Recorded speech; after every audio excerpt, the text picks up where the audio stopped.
زدني علما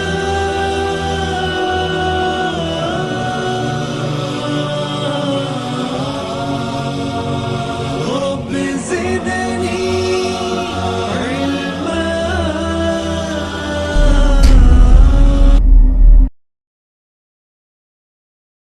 أعوذ بالله من الشيطان الرجيم.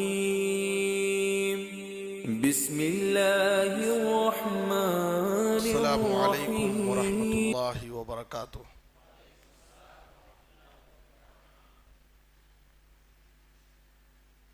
ان الحمد للہ نحمده ونستعینه ونستغفره ونعوذ باللہ من شرور انفسنا ومن سیئات اعمالنا. من يهده الله فلا مضل له ومن يضلله فلا هادي له. وأشهد أن لا إله إلا الله وحده لا شريك له. وأشهد أن محمدا عبده ورسوله. أما بعد فإن خير الحديث كتاب الله وأحسن الهدي هدي محمد صلى الله عليه وسلم وشر الأمور محدثاتها وكل محدثة بدعة وكل بدعة ضلالة وكل ضلالة في النار. أعوذ بالله من الشيطان الرجيم. بسم الله الرحمن الرحيم. الذي خلق الموت والحياة ليبلوكم أيكم أحسن عملا. وقال في موضع آخر وما آتاكم الرسول فخذوه وما نهاكم عنه فانتهوا. سبحانك لا علم لنا إلا ما علمتنا إنك أنت العليم الحكيم. رب اشرح لي صدري ويسر لي أمري واحلل عقدة من لساني يفقهوا قولي. رب زدنی علما. ہر قسم کی حمد و ثنا، تعریف و ستائش، بڑائی اور بزرگی، عظمت و کبریائی صرف اللہ رب العالمین کے لیے لائق اور زیبا ہے. درود و سلام ہو ہم سب کے آخری نبی جناب محمد الرسول اللہ صلی اللہ علیہ وسلم پر. محترم حضرات، آج کی اس نشست میں میں آپ حضرات کے سامنے جس موضوع پر گفتگو کرنا چاہتا ہوں وہ ہے دعوت فکر و عمل. میں آج کی اس ملاقات میں آپ تمامی حضرات کو عمل کا احساس دلانے آیا ہوں. عمل کا احساس اس لیے کہ ہماری عملی زندگی میں جب ہم اپنا جائزہ لیتے ہیں تو کہیں نہ کہیں ہم بے عملی کے شکار ہیں. جیسا عمل ہونا چاہیے ویسا ہم سے عمل نہیں ہو رہا، جبکہ آخرت کی کامیابی اور سفر آخرت کا ساتھی ہمارا عمل ہے. اور اس باب میں ہم کوتاہ ہیں. تو آج میں عمل کا احساس دلانا چاہتا ہوں، اس لیے کہ احساس عمل کی چنگاری جس دل میں فروزاں ہوتی ہے، احساس عمل کی چنگاری جس دل میں فروزاں ہوتی ہے، اس لب کا تبسم ہیرا ہے، اس آنکھ کا قطرہ موتی ہے. اگر ہمارے اندر عمل کا جذبہ پیدا ہو جائے، واقعی کتاب و سنت پر ہم عمل کرنے والے ہو جائیں، دنیا اور آخرت کی سعادت، سرفرازی، کامیابی اور کامرانی ہمارا قدم چومے گی۔ آج ہماری جو ذلت و رسوائی ہے اور ہمارا جو حال زار ہے، اس کی ایک بڑی وجہ یہی ہے کہ ہم عمل کے میدان میں بہت کمزور ہیں۔ عمل کے میدان میں ہم بہت کمزور ہیں، جبکہ ہمارے پاس دعوے بڑے بڑے دعوے ہم کرتے ہیں۔ عمل چھوڑ کر صرف باتیں بنا کر کوئی قوم دنیا میں ابھری نہیں ہے۔ دنیا اور آخرت دونوں جگہ کی کامیابی کے لیے عمل ضروری ہے۔ اور کون سا عمل؟ عمل صالح۔ عمل تو ہر آدمی کرتا ہے، لیکن جو عمل ہمیں آخرت میں اللہ کے عذاب سے نجات دے گا، جو عمل ہمارے قبر میں ہمارے کام آئے گا، وہ عمل صالح، نیک عمل۔ اسی لیے قرآن مجید میں اللہ تعالی جگہ جگہ ہم قرآن کی تلاوت کرتے وقت اِلَّا الَّذِينَ آمَنُوا وَعَمِلُوا الصَّالِحَاتِ، اِنَّ الَّذِينَ آمَنُوا وَعَمِلُوا الصَّالِحَاتِ، ایمان کے ساتھ عمل صالح کا مطالبہ کیا گیا۔ ہم زبان سے ایمان کا اقرار کیے، دل میں ہمارے یقین ہے، لیکن اعضاء اور جوارح سے ہمارے اندر عمل کی کمی۔ اور ایمان نام ہے تین چیزوں کا: اقرار باللسان، تصدیق بالجنان، عمل بالارکان۔ زبان سے ہم اقرار کریں، دل میں یقین ہو، اور اعضاء اور جوارح سے عمل ہو۔ ہم نے زبان سے اقرار کر لیا، دل سے تصدیق کر لی، لیکن اعضاء اور جوارح سے ہمارے پاس عمل میں کمی۔ اور اہل السنہ کا عقیدہ یہ ہے: الایمان یزید وینقص، یزید بالطاعات وینقص بالمعاصی۔ ایمان گھٹتا اور بڑھتا ہے جب ہم نیکی کے کام کرتے ہیں، عمل صالح کرتے ہیں تو ہمارا ایمان بڑھ جاتا ہے، لیکن جب ہم نافرمانی کرتے ہیں، گناہ کرتے ہیں، تو ہمارا ایمان گھٹ جاتا ہے۔ اسی لیے احادیث کے اندر نبی صلی اللہ علیہ وسلم نے کہا: لا یزنی الزانی حین یزنی وہو مؤمن ولا یشرب الخمر حین یشربها وہو مؤمن۔ زانی زنا کرتے وقت مومن نہیں ہوتا، شرابی شراب پیتے وقت مومن نہیں ہوتا، چور چوری کرتے وقت مومن نہیں ہوتا، ڈاکو ڈاکہ زنی کرتے وقت مومن نہیں ہوتا۔ صحیح مسلم کی حدیث ہے۔ یہاں پر ایمان کی جو نفی کی گئی ہے کہ وہ مومن نہیں ہوتا، تو کس ایمان کی نفی کی گئی؟ یعنی وہ مومن کامل نہیں ہوگا، مثالی مومن نہیں کہلائے گا، اللہ کی نظر میں حقیقی مومن نہیں ہو سکتا۔ اس لیے کہ زبان سے کہہ بھی دیا لا الہ تو کیا حاصل، دل و نگاہ مسلمان نہیں تو کچھ بھی نہیں۔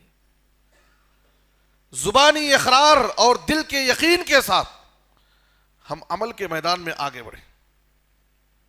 اللہ کا وعدہ ہے دنیا میں بھی اللہ ہم کو عزت عطا کرے گا، سربلندی عطا کرے گا، کامیابی عطا کرے گا، اور آخرت میں بھی اللہ تعالیٰ نے اپنے مومن متقی بندوں کے لیے جنت میں ایسی نعمتیں تیار کر رکھی ہیں ما لا عین رأت ولا اذن سمعت ولا خطر علی قلب بشر۔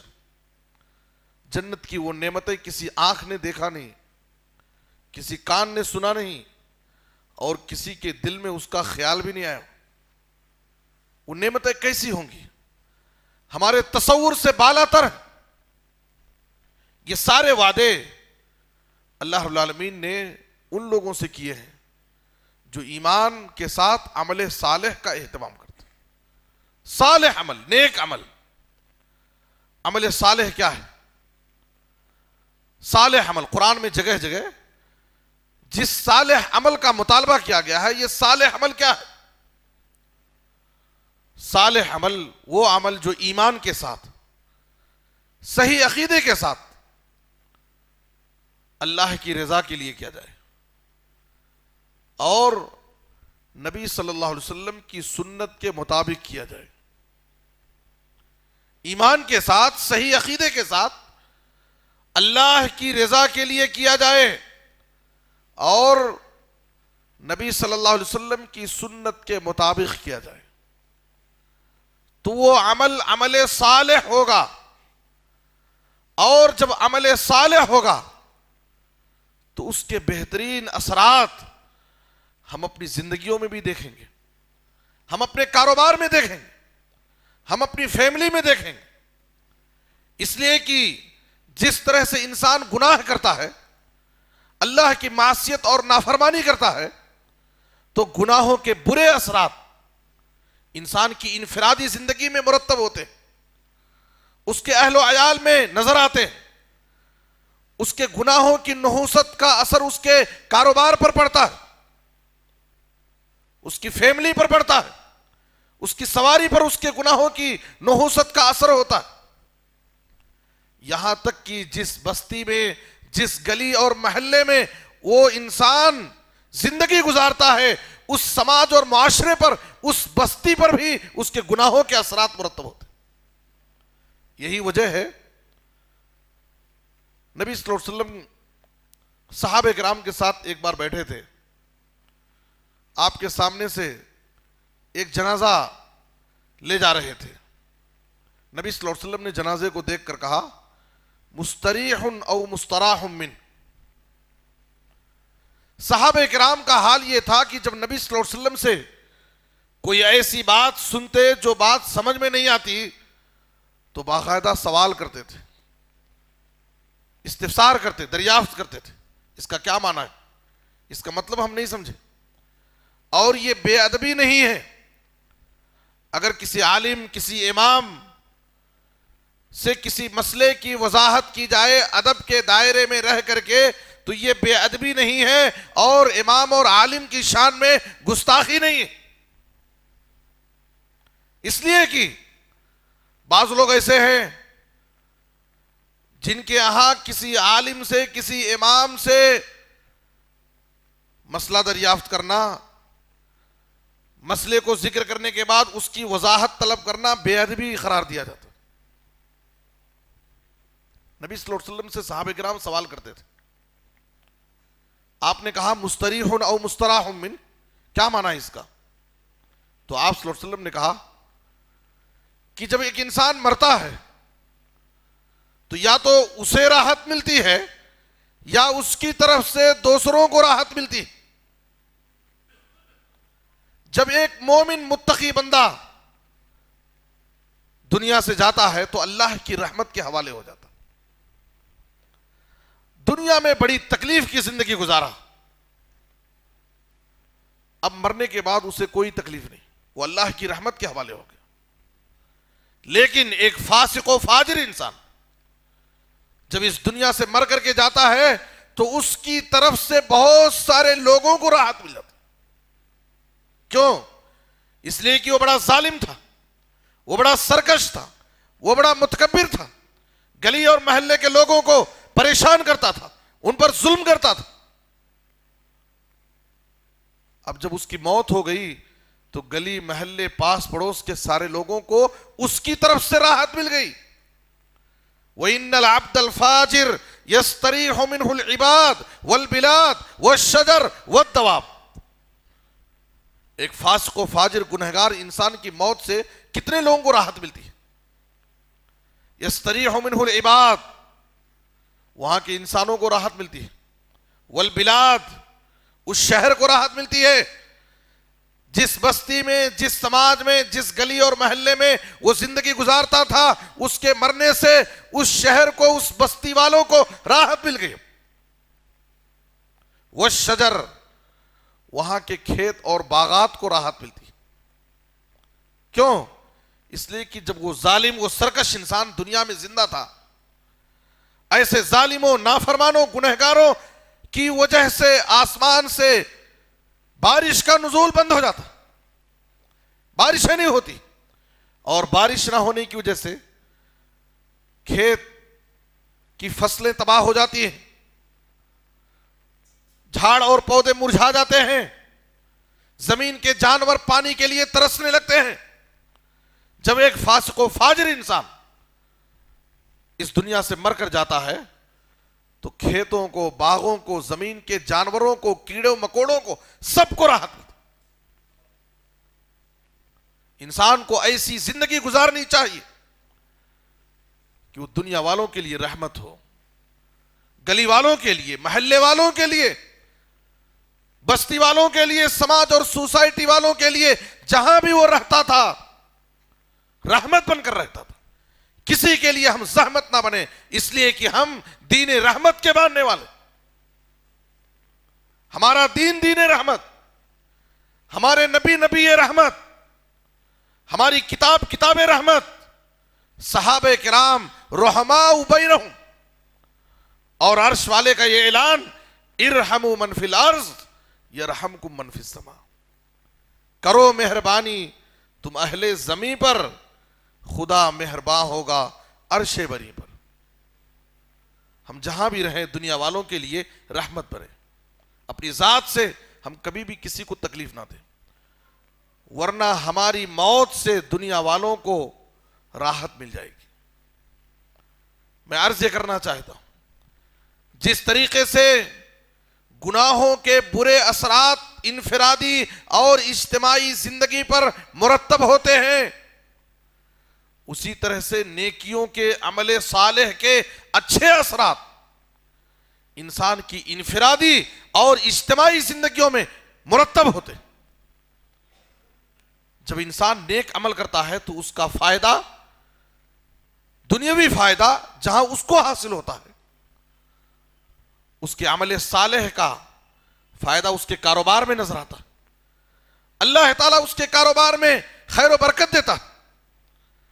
ہم نماز ادا کرتے ہیں، اس کا فائدہ ہماری روزی میں اللہ ہمیں عطا کرتا ہے۔ وَأَمُرْ أَهْلَكَ بِالصَّلَاةِ وَاسْتَبِرْ عَلَيْهَا لَا نَسْأَلُكَ رِزْقًا نَحْنُ نَرْزُقُكَ۔ خود نماز قائم کرو اور اپنے اہل و عیال کو نماز کا حکم دو، اور اس پر قائم رہیں، جمے رہیں۔ ہم تم سے روزی نہیں مانگتے، ہم خود تمہیں روزی دیتے۔ حافظ ابن کثیر رحمہ اللہ فرماتے ہیں اس آیت کی تفسیر میں، اذا اقمت الصلاة اتاک الرزق من حیث لا تحتسب۔ اگر تم نماز کی پابندی کرو، نماز قائم کرو، اللہ کا وعدہ ہے تمہارے پاس روزی ایسی جگہ سے آئے گی کہ تم تصور بھی نہیں کر سکتے۔ عمل صالح کا فائدہ، ہم نیک عمل کر رہے ہیں، اس کا فائدہ ہماری تجارت میں ہمیں نظر آئے گا۔ نیکیوں کے فائدے دنیا میں بھی ہیں، آخرت میں بھی ہیں، انسان کی انفرادی زندگی میں بھی ہے، اجتماعی زندگی میں بھی ہے۔ ماں باپ نیک عمل کریں گے، اس کا فائدہ اس کی اولاد کو ہوگا۔ اس لیے دنیا اور آخرت کی کامیابی اگر ہم چاہتے ہیں، عزت اور سکون چاہتے ہیں، تو ہمیں عمل صالح کرنا، نیک عمل۔ اور میں نے عمل صالح کے لیے 2 شرط بیان کی، ایمان کے ساتھ، ایمان اور صحیح عقیدے کے ساتھ اللہ کی رضا کے لیے، اور نبی صلی اللہ علیہ وسلم کی سنت کے مطابق جو عمل کیا جاتا ہے وہ عمل صالح ہوتا ہے۔ بعض لوگوں کا نظریہ کیا ہے؟ بس عمل کرنا، کیسا بھی عمل ہو، اسی لیے وہ عمل کے میدان میں ہمیشہ آگے آگے رہتے۔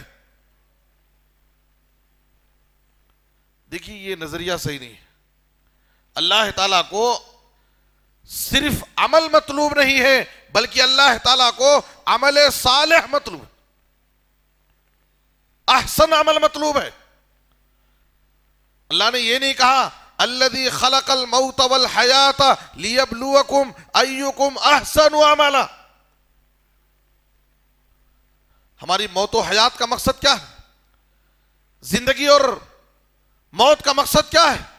اللہ ہمیں آزمانا چاہتا ہے کہ اس دنیا میں آنے کے بعد کون احسن عمل لے کر اللہ کے پاس جائے گا. احسن عمل. مفسرین نے احسن عمل کی تفسیر کیا بیان کی؟ اخلصہ و اصوبہ. احسن عمل کون سا ہوگا؟ جو خالص ہو اور درست ہو. خالص عمل کون سا ہے؟ جو اللہ کے لیے ہو. اور درست عمل کون سا ہے؟ جو نبی صلی اللہ علیہ وسلم کی سنت کے مطابق ہو. اسی لیے جناب محمد الرسول اللہ صلی اللہ علیہ وسلم نے فرمایا ان اللہ لا ينظر الى صورکم واموالکم ولكن ينظر الى قلوبکم واعمالکم. اللہ تعالی عمل کرنے والے انسان کی شکل و صورت کو نہیں دیکھتا، اس کے پیچھے ہم کتنا مال لگا رہے ہیں اللہ یہ نہیں دیکھتا، بلکہ ہم جب عمل کرتے ہیں تو اللہ تعالیٰ کیا دیکھتا ہے؟ ہمارے دل کی کیفیت کو دیکھتا ہے اور ہمارا عمل دیکھتا ہے. دونوں چیزیں ضروری ہیں. صرف جذبہ عمل کافی نہیں ہے. بعض لوگوں کے پاس عمل کا بہت جذبہ ہے. اس حدیث کے اندر غور فرمائے، نبی صلی اللہ علیہ وسلم نے کہا وَلَٰكِن يَنظُرُ إِلَىٰ قُلُوبِكُمْ وَأَعْمَالِكُمْ. اللہ تعالیٰ جہاں ہمارے جذبہ عمل کو دیکھتا ہے کہ ہمارے دل کی کیفیت کیا ہے، ہمارے دل میں جذبہ کیا ہے، کس کے لیے ہم عمل کر رہے ہیں، وہی اللہ ہمارا عمل بھی دیکھتا ہے کہ ہمارا عمل نبی صلی اللہ علیہ وسلم کی سنت کے مطابق ہے یا نہیں. دونوں ضروری.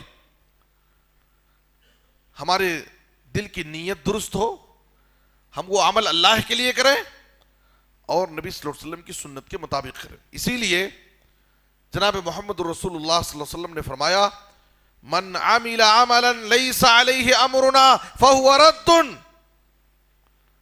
جو شخص بھی کوئی بھی ایسا عمل کرے، عمل چھوٹا ہو بڑا ہو، اس عمل کے پیچھے کم محنت لگی ہو یا زیادہ محنت کی گئی ہو، اگر وہ ہمارے طریقے کے مطابق نہیں ہے تو وہ عمل اللہ کی بارگاہ میں مردود ہے، رد کر دیا جائے گا. اس کی کوئی حیثیت نہیں، چاہے ہم کتنے اچھے جذبے سے کیے ہوں، کتنا اس کے پیچھے محنت لگائے ہو، کتنا اس کے پیچھے ہم مال خرچ کیے ہو، لیکن اگر اللہ کو راضی کرنے کے لیے ہم نے وہ عمل نہیں کیا اور ہمارا وہ عمل اگر نبی صلی اللہ علیہ وسلم کی سنت کے مطابق نہیں ہے تو ہماری ساری محنت ضائع، برباد ہے.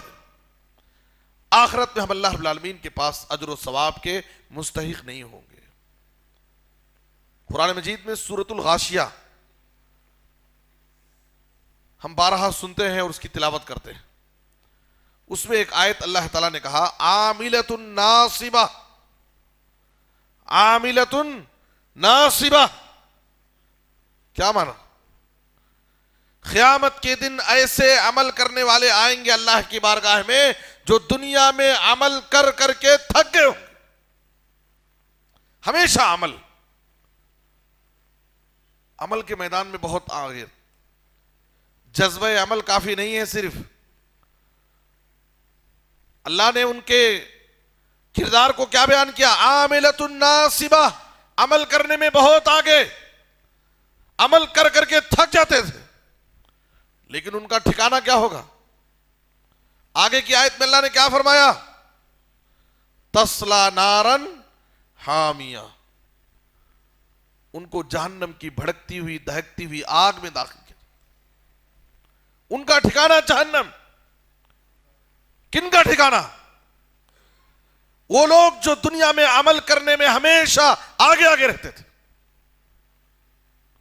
ان کے عمل کو دیکھ کر کے لوگ اپنے عمل کو حقیر سمجھتے تھے. کیا نمازی ہے، کیا پابند ہے، ماشاءاللہ کیا تہجد گزار ہے، کیا صدقہ اور خیرات کرنے والا. لیکن ان کا ٹھکانہ جہنم کیوں ہے؟ مفسرین نے لکھا، حافظ صلاح الدین یوسف رحمہ اللہ نے اس لیے کہ عمل کرنے والا تھا لیکن اس کے عقیدے میں بگاڑ تھا. ایک طرف وہ رب کی بارگاہ میں آ کر سجدے کرتا تھا، دوسری طرف مسجد کے باہر جا کر کے غیر اللہ کے سامنے سر جھکاتا تھا. عمل بیکار. ایک طرف وہ رب العالمین کے سامنے آ کر کے ہاتھ پھیلا کر دعائیں مانگتا تھا، رب کے دربار میں آ کر روتا اور گڑ گڑاتا تھا، دوسری طرف آستانوں اور مزاروں پر جا کر کے وہاں بھی ہاتھ پھیلاتا تھا اور ولیوں اور بزرگوں سے مانگتا تھا. عمل بیکار. عمل تو کیا ہے لیکن اس کی محنت ضائع ہو گئی، عقیدے میں فساد اور بگاڑ ہونے کی وجہ سے. عمل تو کیا تھا. ایک عالم نے زندگی بھر دین کی خدمت کی، علم کو پھیلایا، لیکن فَصُحِبَ عَلَى وَجْهِهِ حَتَّى أُلْقِيَ فِي النَّارِ، چہرے کے بل گھسیٹ کر کے جہنم میں داخل کیا جائے. ایک مالدار انسان جس نے اپنی زندگی بھر مال خرچ کیا، صدقہ اور خیرات کیا، لوگ اس کی تعریف کرتے تھے زمانے والے، لیکن اللہ کا حکم کیا ہوگا؟ فَصُحِبَ عَلَى وَجْهِهِ حَتَّى أُلْقِيَ فِي النَّارِ، چہرے کے بل گھسیٹ کر کے جہنم میں داخل کیا جائے. اللہ کی راہ میں شہید ہوا ہے، دین اسلام کی سربلندی کے لیے دشمنوں سے لڑتے ہوئے اللہ کی راہ میں شہید ہوا ہے. شہادت کا مقام پانے کے بعد بھی ٹھکانہ کہاں ہے؟ جہنم. کیوں؟ اس لیے کہ اس کے دل میں اخلاص نہیں تھا. اس کی یہ ساری محنت، اس کی یہ ساری کوشش، اس کے یہ سارے اعمال اللہ کے لیے نہیں بلکہ دنیا والوں کو خوش کرنے کے لیے تھے. اس حدیث کے راوی ابو ہریرہ رضی اللہ تعالیٰ عنہ جب کبھی کسی مجلس میں کسی صحابی کے سامنے اس حدیث کو بیان کرتے، حدیث مکمل ہونے سے پہلے 2-3 بار بے ہوش ہو جاتے تھے، اس انجام کو سوچ کر کے کہ ایک عالم کی زندگی بھر کی خدمت بیکار، ایک مالدار انسان کی زندگی بھر کی سخاوت اور فیاضی، صدقہ اور خیرات سب ضائع. ایک انسان، بہادر انسان، اللہ کی راہ میں لڑتے ہوئے شہید، شہادت کا مقام پانے کے بعد بھی ٹھکانہ جہنم. اس انجام کو سوچ کر کے زار و خطار روتے تھے. میرے بزرگ اور دوستو، اللہ نے کیا کہا؟ الذی خلق الموت والحیات لیبلوکم ایکم احسن عملا. اللہ کو صرف عمل مطلوب نہیں ہے بلکہ کون سا عمل مطلوب ہے؟ عمل صالح، احسن عمل. اور احسن عمل کی تفسیر مفسرین نے کیا کی؟ اخلصہ و اصوبہ، جو خالص ہو اور ثواب یعنی درست ہو. ہم اپنے اعمال میں اخلاص پیدا کریں. مفسرین نے کہا کہ ایک شخص عمل کر کر کے دنیا میں تھک گیا لیکن اس کا ٹھکانہ جہنم کیوں؟ تسلا نارن حامیہ. وجہ کیا ہے؟ ایک تو عقیدے کا بگاڑ، اور دوسرے اخلاص کی کمی، اور تیسرے نبی صلی اللہ علیہ وسلم کی سنت کی عدم موافقت. عمل تو کیا لیکن ایسا عمل کیا جو نبی صلی اللہ علیہ وسلم کے طریقے کے مطابق نہیں تھا، نبی صلی اللہ علیہ وسلم کی سنت کے مطابق وہ عمل نہیں تھا. آپ صلی اللہ علیہ وسلم نے اس کا حکم نہیں دیا، یا آپ صلی اللہ علیہ وسلم کے طریقے کے مطابق وہ عمل نہیں کیا. بعض لوگوں کا خیال کیا ہے کہ بس نماز پڑھنا ہے، ہم سے کتنا ہو سکے، جتنا ہو سکے ہم پڑھیں گے، اللہ قبول کرے گا. دنیا کے بارے میں ایک انسان بڑا چالاک، عقل مند اور ہوشیار ہوتا. ایسی ایسی چیزیں جو بچپن میں ہم نے دیکھا بھی نہیں اور ہمارے تصور میں بھی نہیں تھا، آج ہمارے بزرگ احباب ان چیزوں کو استعمال کر رہے ہیں. یہ بہانہ نہیں بناتے کہ بچپن میں ہم نے یہ ٹچ فون نہیں دیکھا تھا تو یہ ٹچ فون ہم کیسے استعمال کریں گے. بچپن میں ہم نے کار نہیں چلائی تھی، اب کار ہم کی ڈرائیورنگ کیسے کریں گے. دنیا کے بارے میں ہم بڑے عقل مند، چالاک اور ہوشیار، لیکن جب دین پر عمل کی باری آتی ہے تو ہم عذر اور بہانے پیش کرتے ہیں کہ ہم نے بچپن میں سورتیں یاد نہیں کی، ہم نے بچپن میں دعائیں یاد نہیں کی، ہم نے بچپن میں نبی صلی اللہ علیہ وسلم کی نماز کا طریقہ معلوم نہیں کیا۔ اس لیے جتنا معلوم ہے جیسے جانتے ہیں ویسے ہی پڑھ لیں گے، اللہ قبول کرے گا۔ جس عقل مندی، جس ہوشیاری، جس چالاکی کا استعمال ہم دنیا کے بارے میں کرتے ہیں، ایک موبائل فون ایک نوجوان کو خریدنا ہے، اپنے 10 دوستوں سے مشورہ کرتا، اس کے صفات کیسے ہیں، کار خریدنے کے لیے 10 دوستوں سے مشورہ کرتا ہے، لیکن جب دین پر عمل کی باری آتی ہے تو جتنا آتا اتنا عمل کریں۔ یہ عذر، یہ بہانے نہیں چلیں گے اللہ رب العالمین کے پاس۔ فَاسْأَلُوا أَهْلَ الذِّكْرِ إِن كُنتُمْ لَا تَعْلَمُونَ، اگر تمہیں دین کا علم نہیں تھا تو علم والوں سے سوال کرو، علم والوں سے علم سیکھو، یہ تمہاری ذمہ داری ہے۔ لیکن اللہ کے پاس یہ عذر اور بہانہ نہیں چلے گا کہ ہم کو دین بچپن میں نہیں سیکھے تھے، اس لیے ہم کو جتنا آیا اتنا عمل کر لیا، نماز جتنا ہمیں معلوم ویسا پڑھ لیتے ہیں۔ قرآن مجید میں اللہ تعالیٰ نے نمازیوں کے لیے، غیر نمازیوں کے لیے نہیں، مصلیوں کے لیے اللہ تعالیٰ نے جہنم کی وعید سنائی ہے، مصلیوں کے لیے۔ فویل للمصلین الذین هم عن صلاتهم ساہون۔ ویل یہ کیا ہے؟ جہنم کی ایک وادی کا نام ہے، جہنم کی ایک وادی، ہلاکت ہے، بربادی ہے، افسوس، جہنم کی ایک وادی ہے، کس کے لیے؟ فویل للمصلین، مصلیوں کے لیے، غیر مصلی نہیں۔ کون سے مصلی؟ الذین هم عن صلاتهم ساہون، جو اپنی نمازوں میں غفلت برتتے ہیں۔ ہمارا حال کیا ہے؟ جب ٹائم ملے گا اس وقت نماز پڑھ لیں گے، کاروبار اچھا چل رہا ہے، مصروف ہیں، بعد میں پڑھ لیں گے۔ ہم اپنی مرضی کے حساب سے نماز پڑھتے ہیں، اپنی فرصت کے حساب سے ہم نماز ادا کرتے ہیں۔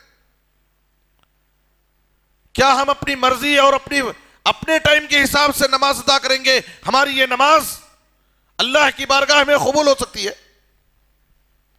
قرآن نے، اللہ نے کہا ان الصلاۃ کانت علی المؤمنین کتابا موقوتا، نماز کو وقت مقررہ پر فرض کیا گیا۔ اس نماز کا جو وقت ہے اس وقت پر آپ ادا کریں، الا کہ آپ کے پاس عذر شرعی ہو۔ نبی صلی اللہ علیہ وسلم نے کیا فرمایا؟ دیکھیے، نمازوں کی مثال میں اس لیے دے رہا ہوں کہ ہمارا خیال، ہمارا ذہن کیا ہے، جتنا ہمیں آتا ہے اتنا ہم پڑھ لیتے ہیں۔ نبی صلی اللہ علیہ وسلم نے فرمایا ان الرجل لیصلی 60 سنہ وما تقبل له صلاۃ،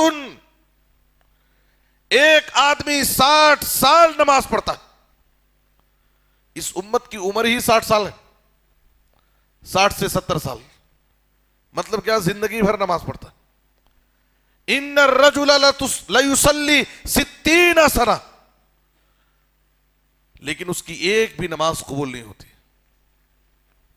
ایک بھی نماز قبول نہیں ہوتی۔ کیوں؟ لعلہ یتم الرکوع ولا یتم السجود،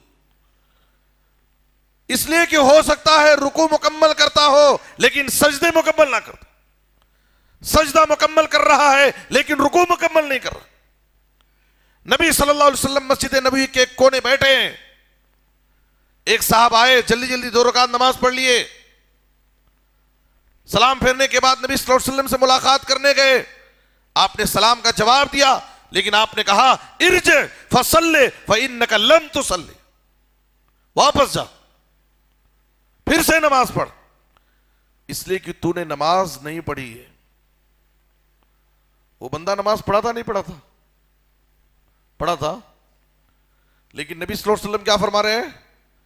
تم نے نماز نہیں پڑھی، ایک بار بھیجا، پھر وہ اسی ہی نماز پڑھ کر کے آئے، دوسری مرتبہ آپ نے لوٹایا، 3 مرتبہ نبی صلی اللہ علیہ وسلم نے اس کو نماز لوٹانے کا حکم دیا.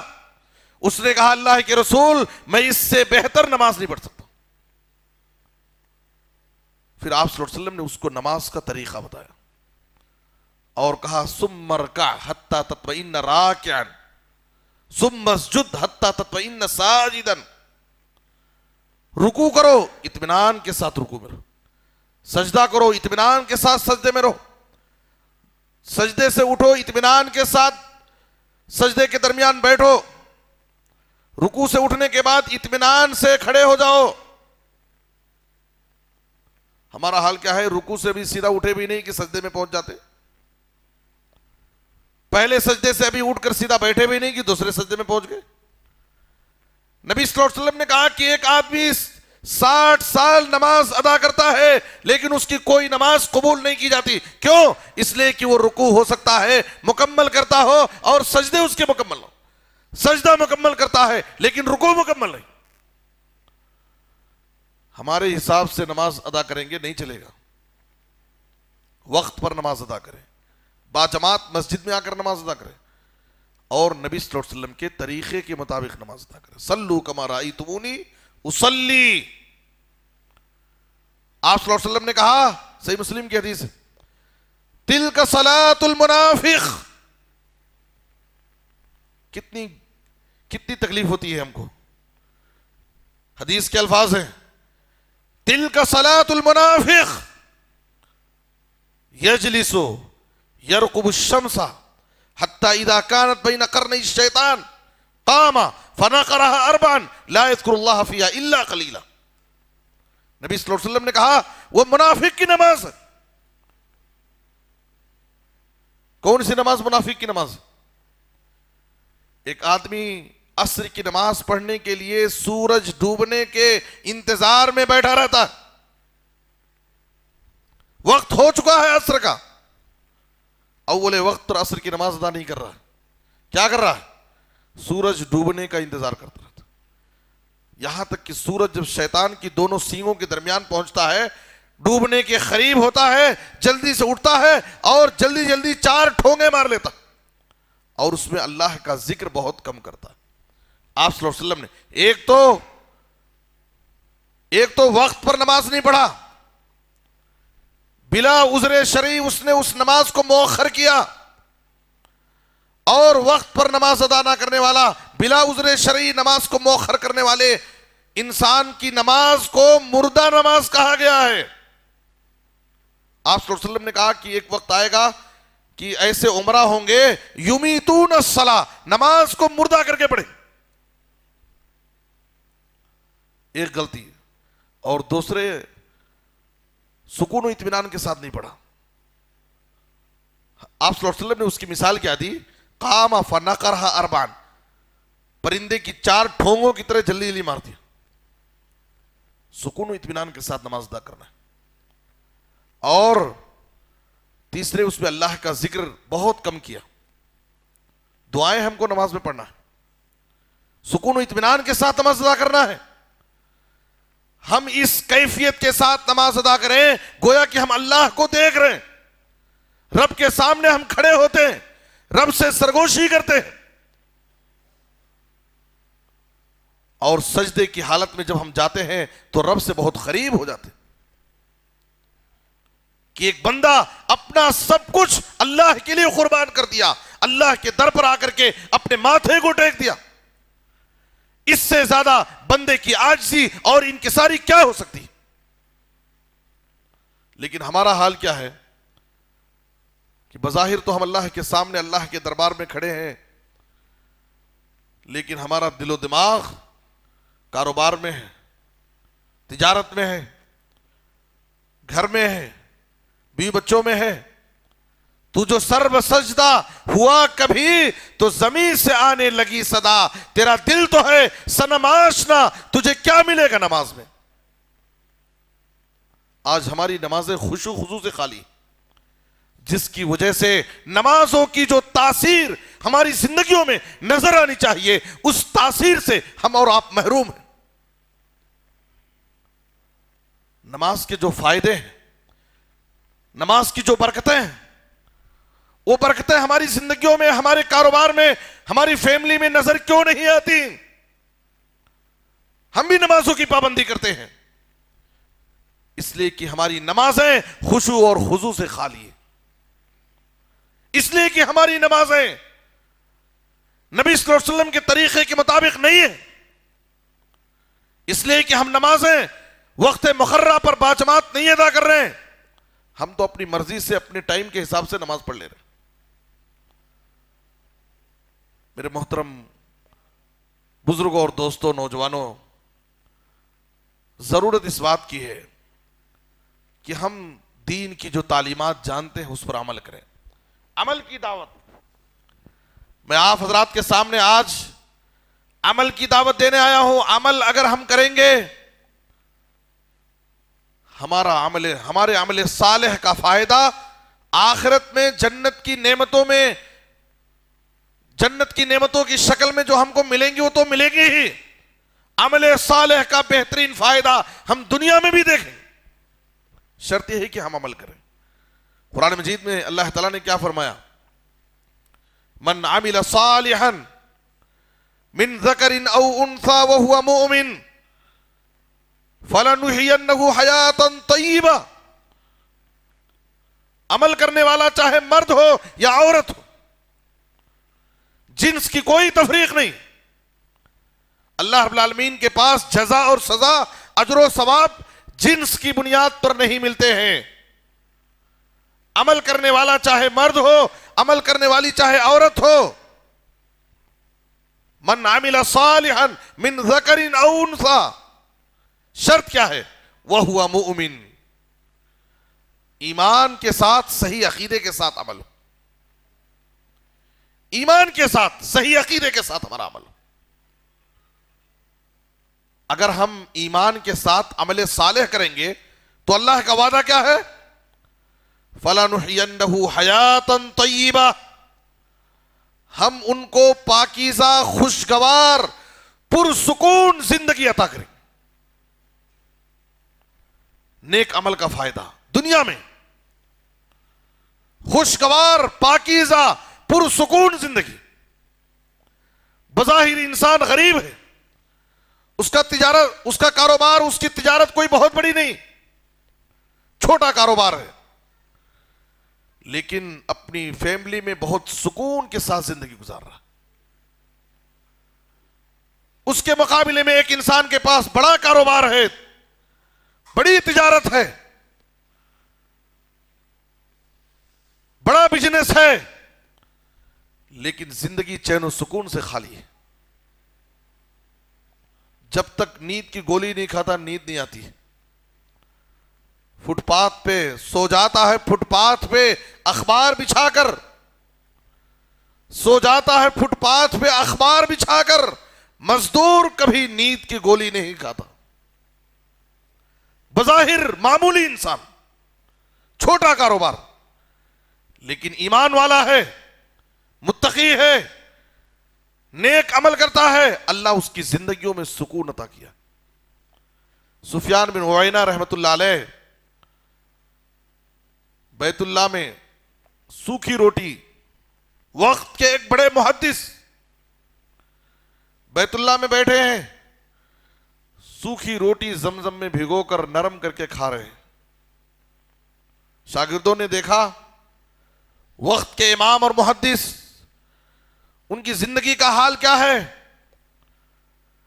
کہا کہ آپ کی ایسی تکلیف اور پریشانی کھانے کے لیے کوئی اچھا کھانا نہیں، یہ دنیا کے بادشاہ، ان حکمرانوں کی زندگی دیکھو، کیسی وسائل زندگی اور نعمتوں سے مالا مال، اور آپ کا یہ حال۔ کہا میرے شاگردوں، ہماری زندگیوں میں جو اللہ نے سکون عطا کیا ہے، اگر ان وقت کے بادشاہوں اور حکمرانوں کو وہ سکون معلوم ہو جائے تو اپنی فوج، لشکر اور تلواریں لے کر کے ہمارا وہ سکون حاصل کرنے کے لیے ہم سے لڑیں گے، ہمارا وہ سکون ہم سے چھیننے کی کوشش کریں گے۔ وقت کے بادشاہ ہیں، حکمراں ہیں، بڑا کاروبار، وقت کا مالدار، لیکن بے عملی کا شکار ہے. اس نے اپنی دنیا کی زندگی کو سب کچھ سمجھ بیٹھا, اس کے پاس آخرت کی فکر نہیں ہے, وہ اپنے نفس کا غلام بن گیا. تو اللہ تعالیٰ نے اس کو کیا کیا؟ سورہ طٰہٰ میں اللہ نے فرمایا وَمَنْ أَعْرَضَ عَنْ ذِكْرِي فَإِنَّ لَهُ مَعِيشَةً ضَنْكًا وَنَحْشُرُهُ يَوْمَ الْقِيَامَةِ أَعْمَىٰ. جو شخص میرے ذکر سے اعراض کرے گا, میری باتوں پر عمل نہیں کرے گا, دین پر نہیں چلے گا, تو اللہ نے اس کے لیے کیا وعید سنائی ہے, کیا سزا ہے؟ ہم اس کی زندگی کو تنگ کر دیتے.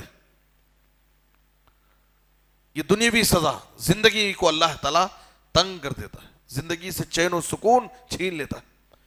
بظاہر کاروبار ہے, وقت کا مالدار ہے, سب کچھ ہے, لیکن زندگی میں سکون نہیں.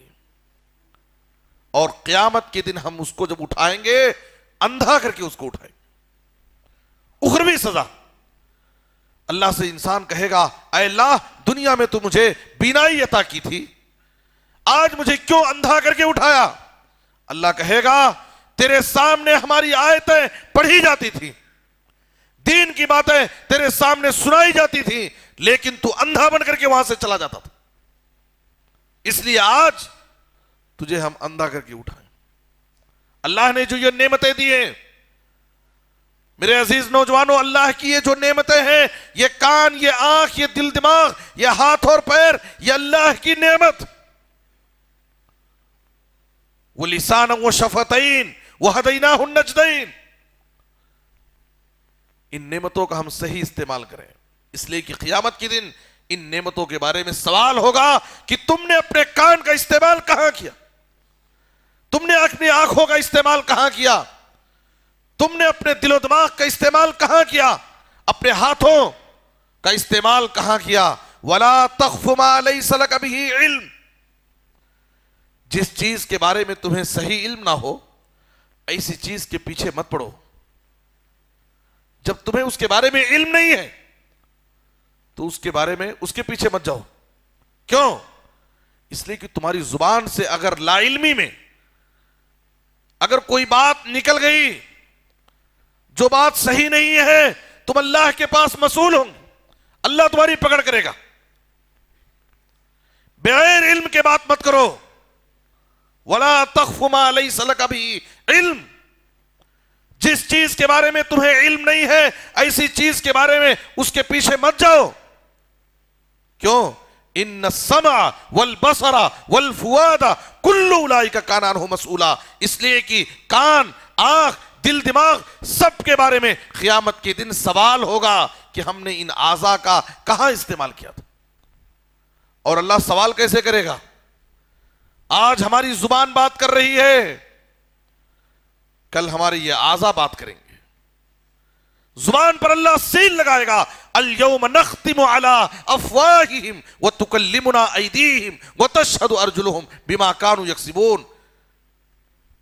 ہمارے ہاتھ, ہمارے پیر, ہمارے اعضاء سب بات کریں گے, رب کی عدالت میں ہمارے خلاف گواہی دیں گے. ہم اپنے کانوں سے کیا سنتے تھے, اپنی نظروں سے کیا دیکھتے تھے, اپنے ہاتھ سے کیا کرتے تھے, ہمارے قدم کہاں جاتے تھے. بولیں گے, بات کریں گے. انسان پریشان ہو جائے گا اور اپنے اعضاء سے مخاطب ہو کر کہے گا کہ تمہاری لذت کے لیے تو میں یہ سب کام کرتا تھا, آج تم ہمارے خلاف رب کی عدالت میں گواہی دے رہے ہو. اعضاء پکار کر کہیں گے انطقنا اللہ الذی انطق کل شیء. جس ذات نے ہر چیز کو قوت گویائی عطا کی, بولنے کی طاقت دی, اللہ ہم سے بلوا رہا اس لیے ہم بول رہے ہیں. اللہ نے ہماری زبان پر مہر لگا دیا. میرے بزرگوں اور دوستوں, نوجوانوں, یہ اعضاء, یہ آنکھ, کان, یہ سب اللہ کی نعمت ہے, اس کا غلط استعمال نہیں ہونا چاہیے. لَتُسْأَلُنَّ يَوْمَئِذٍ عَنِ النَّعِيمِ. نعمتوں کے بارے میں اللہ تم سے سوال کرے گا. آج اللہ کی بے شمار نعمتیں, بے شمار نعمتیں, اور ہمیں ان نعمتوں کا احساس نہیں ہے. بے شمار نعمتیں. صحابہ کرام کا حال تھا کہ ایک وقت کا اگر کھانا پیٹ بھر کر کے شکم سیر ہو کر کے کھا لیتے تو انہیں کتنا احساس ہوتا تھا ایک وقت کا. آج ہم کیسی کیسی نعمتیں استعمال کر رہے ہیں. صحیح مسلم کی حدیث ہے, ایک دن نبی صلی اللہ علیہ وسلم گھر سے نکلے, دیکھا کہ دوپہر کا وقت ہے, عرب کی چلچلاتی دھوپ ہے, کائنات کی دو بزرگ ہستیاں ابو بکر و عمر رضی اللہ تعالیٰ عنہما ایک راستے پر گزرگاہ پہ کھڑے. آپ صلی اللہ علیہ وسلم کی نظر پڑی, کہا ما اخرجکما من بیوتکما هذه الساعة. ابو بکر و عمر کیا بات ہے, دوپہر کی اس دھوپ میں اس راستے پر آ کر کیوں کھڑے, کیا وجہ؟ قالا الجوع یا رسول اللہ, اے اللہ کے رسول, بھوک کی تکلیف نے ہمیں ہمارے گھروں سے نکلنے پر مجبور کیا, بھوکے ہیں, کھانا نہیں کھائے. قربان جائیے اس نبی اقدس جناب محمد الرسول اللہ صلی اللہ علیہ وسلم پر. آپ صلی اللہ علیہ وسلم نے ان دونوں بزرگ صحابہ سے کہا, جس چیز نے تمہیں تمہارے گھروں سے نکالا ہے اسی چیز نے مجھے بھی میرے گھر سے نکالا, میں بھی کھانے کی تلاش میں نکلا. آپ اندازہ لگائیے, ایک طرف کائنات کے امام جناب محمد الرسول اللہ صلی اللہ علیہ وسلم ہے, اور دوسری طرف انبیاء کے بعد طبقے صحابہ میں سب سے افضل ترین شخصیت ابو بکر صدیق رضی اللہ تعالیٰ عنہ اور عمر فاروق رضی اللہ تعالیٰ عنہ. میرے نوجوانوں, عمر فاروق, ابو بکر صدیق رضی اللہ تعالیٰ عنہ, یہ وہ افضل صحابہ ہے جن سے محبت کرنا ہمارے ایمان اور ہمارے دین کا ایک حصہ. امام مالک رحمۃ اللہ علیہ نے کہا تھا, وَكَانَ السَّلَفُ يُعَلِّمُونَ أَوْلَادَهُمْ حُبَّ أَبِي بَكْرٍ وَعُمَرٍ كَمَا يُعَلِّمُونَ السُّورَةَ مِنَ الْقُرْآنِ. سلف صالحین اپنے بچوں کو ابو بکر و عمر سے محبت ایسے ہی سکھاتے تھے, ایسی تعلیم دیتے تھے جیسے قرآن کی سورتیں سکھاتے تھے. ابو بکر و عمر رضی اللہ تعالیٰ عنہما سے محبت کرو, ان سے عقیدت رکھو, اسلام کی خاطر ان کی بے شمار قربانیاں ہیں. امام حسن بصری رحمت اللہ علیہ سے سوال کیا گیا, حب ابی بکر و عمر سنہ, قال لا فریضہ. کیا ابو بکر و عمر رضی اللہ تعالیٰ عنہما سے محبت کرنا سنت ہے؟ کہا سنت نہیں, فرض ہے, واجب, یہ ہمارے دین اور ایمان کا حصہ ہے. امام طحاوی رحمت اللہ علیہ نے کہا, وَحُبُّهُمْ دِينُ وَإِيمَانُ وَإِحْسَانُ وَبُغْضُهُمْ كُفْرٌ وَنِفَاقٌ وَطُغْيَانٌ. صحابہ سے محبت کرنا, ان کی قربانیوں کو یاد کرنا, ان کی عظمتوں کو سلام کرنا, یہ ہمارے دین اور ایمان کا ایک حصہ ہے. اور ان سے بغض رکھنا, اپنے دلوں میں ان کے تعلق سے کینہ رکھنا, یہ نفاق, کفر اور سرکشی. جس کے دل میں ایمان نہیں ہوگا وہ صحابہ کے تعلق سے اپنے دل میں بغض رکھے گا. آپ غور فرمائیے, ایک طرف کائنات کے امام جناب محمد رسول اللہ صلی اللہ علیہ وسلم, اور دوسری طرف ابو بکر و عمر رضی اللہ تعالیٰ عنہما, اور تینوں کا حال یہ ہے کہ تینوں بھوکے ہیں, کھانے کے لیے ان کے پاس گھر میں میسر نہیں ہے, کھانے کی تلاش میں گھر سے نکلے. نبی صلی اللہ علیہ وسلم ان کو ایک انصاری صحابی کے گھر لے گئے. اتفاق سے وہ گھر پر موجود نہیں تھے. بیوی نے کہا کہ میٹھا پانی لانے کے لیے گئے. ابھی دونوں میں گفتگو ہو رہی تھی, اتنے میں وہ گھر پر حاضر ہوئے. ان کی نظر پڑی ایک طرف نبی صلی اللہ علیہ وسلم, دوسری طرف ابو بکر و عمر رضی اللہ تعالیٰ عنہما. کہا اللہ کا شکر ادا کیا اور کہا کہ میں سمجھتا ہوں کہ اس وقت روئے زمین پر مجھ سے زیادہ سعادت مند اور خوش نصیب انسان کوئی نہیں ہو سکتا, اس لیے کہ جو معزز مہمان آج ہمارے گھر پر ہے ویسے مہمان آج کسی کے گھر پر نہیں ہوں گے. میٹھا پانی پیش کیا, کھجوروں کے باغ میں گئے, مختلف قسم کی کھجوریں لا کر پیش کیے, بکری ذبح کیا, گوشت اور سالن تیار کر کے کھانا کھلایا. یہ تینوں بزرگ افضل ترین ہستیاں کھانا کھا کر شکم سیر ہو کر جب فارغ ہوئے, نبی صلی اللہ علیہ وسلم نے ابو بکر و عمر رضی اللہ تعالیٰ عنہما سے کہا, لَتُسْأَلُنَّ عَنْ هَذَا النَّعِيمِ يَوْمَ الْقِيَامَةِ. احساس پیدا کرو کہ ہم بھوکے حالت میں گھر سے نکلے تھے، اللہ تعالیٰ نے اپنی نعمت سے ہم کو نوازا، ہم شکم سیر ہو کر پیٹ بھر کر کے کھانا کھا کر کے واپس لوٹ رہے ہیں، یہ اللہ کی نعمت ہے، اور اس نعمت کے بارے میں قیامت کے دن ہم سے سوال ہوگا۔ یہ ہے صحابہ کرام کی سیرت۔ ایک وقت کا اگر پیٹ بھر کر کے کھانا کھائے تو انہیں اس قدر احساس کہ اللہ کی اس نعمت کا مجھے حق ادا کرنا۔ آج اللہ کی کیسی بے شمار نعمتیں ہمارے اوپر ہیں، ہماری زندگیوں میں ہیں، جن کو ہم شمار نہیں کر سکتے، لیکن اللہ رب العالمین کی نعمتوں کی کوئی قدر نہیں، شکر گزاری کا کوئی جذبہ نہیں۔ اللہ کی نعمتوں کی شکر گزاری کے لیے نبی صلی اللہ علیہ وسلم راتوں میں قیام اللیل میں لمبے رکوع لمبے سجود کرتے تھے، یہاں تک کہ آپ کے پاؤں میں ورم آ جاتا۔ عائشہ رضی اللہ تعالیٰ عنہا نے کہا کہ آپ کے اللہ تعالیٰ نے اگلے اور پچھلے سارے گناہوں کو معاف کر دیا ہے، پھر اتنی زیادہ لمبی عبادت کرنے کی ضرورت کیا؟ تو آپ صلی اللہ علیہ وسلم نے کیا فرمایا؟ افلا اکون عبدا شکورا، اگر اللہ نے میرے اوپر یہ انعام کیا، اللہ کا میرے اوپر یہ احسان کہ اس نے میرے اگلے اور پچھلے گناہوں کو معاف کر دیا، تو اللہ کی اس انعام کے شکر گزاری میں میں یہ عبادت کرتا ہوں، میں اللہ کا شکر گزار بندہ بننا چاہتا ہوں۔ اللہ کی نعمتوں کی ہم قدر کریں اور اس کی نعمتوں کی شکر گزاری کا جذبہ اپنے دلوں میں ہم پیدا کریں۔ میرے محترم بزرگوں، نوجوانوں، یہ عمل ہماری سفر آخرت کا بہترین ساتھی ہے۔ سفر آخرت کا بہترین ساتھی انسان کا عمل۔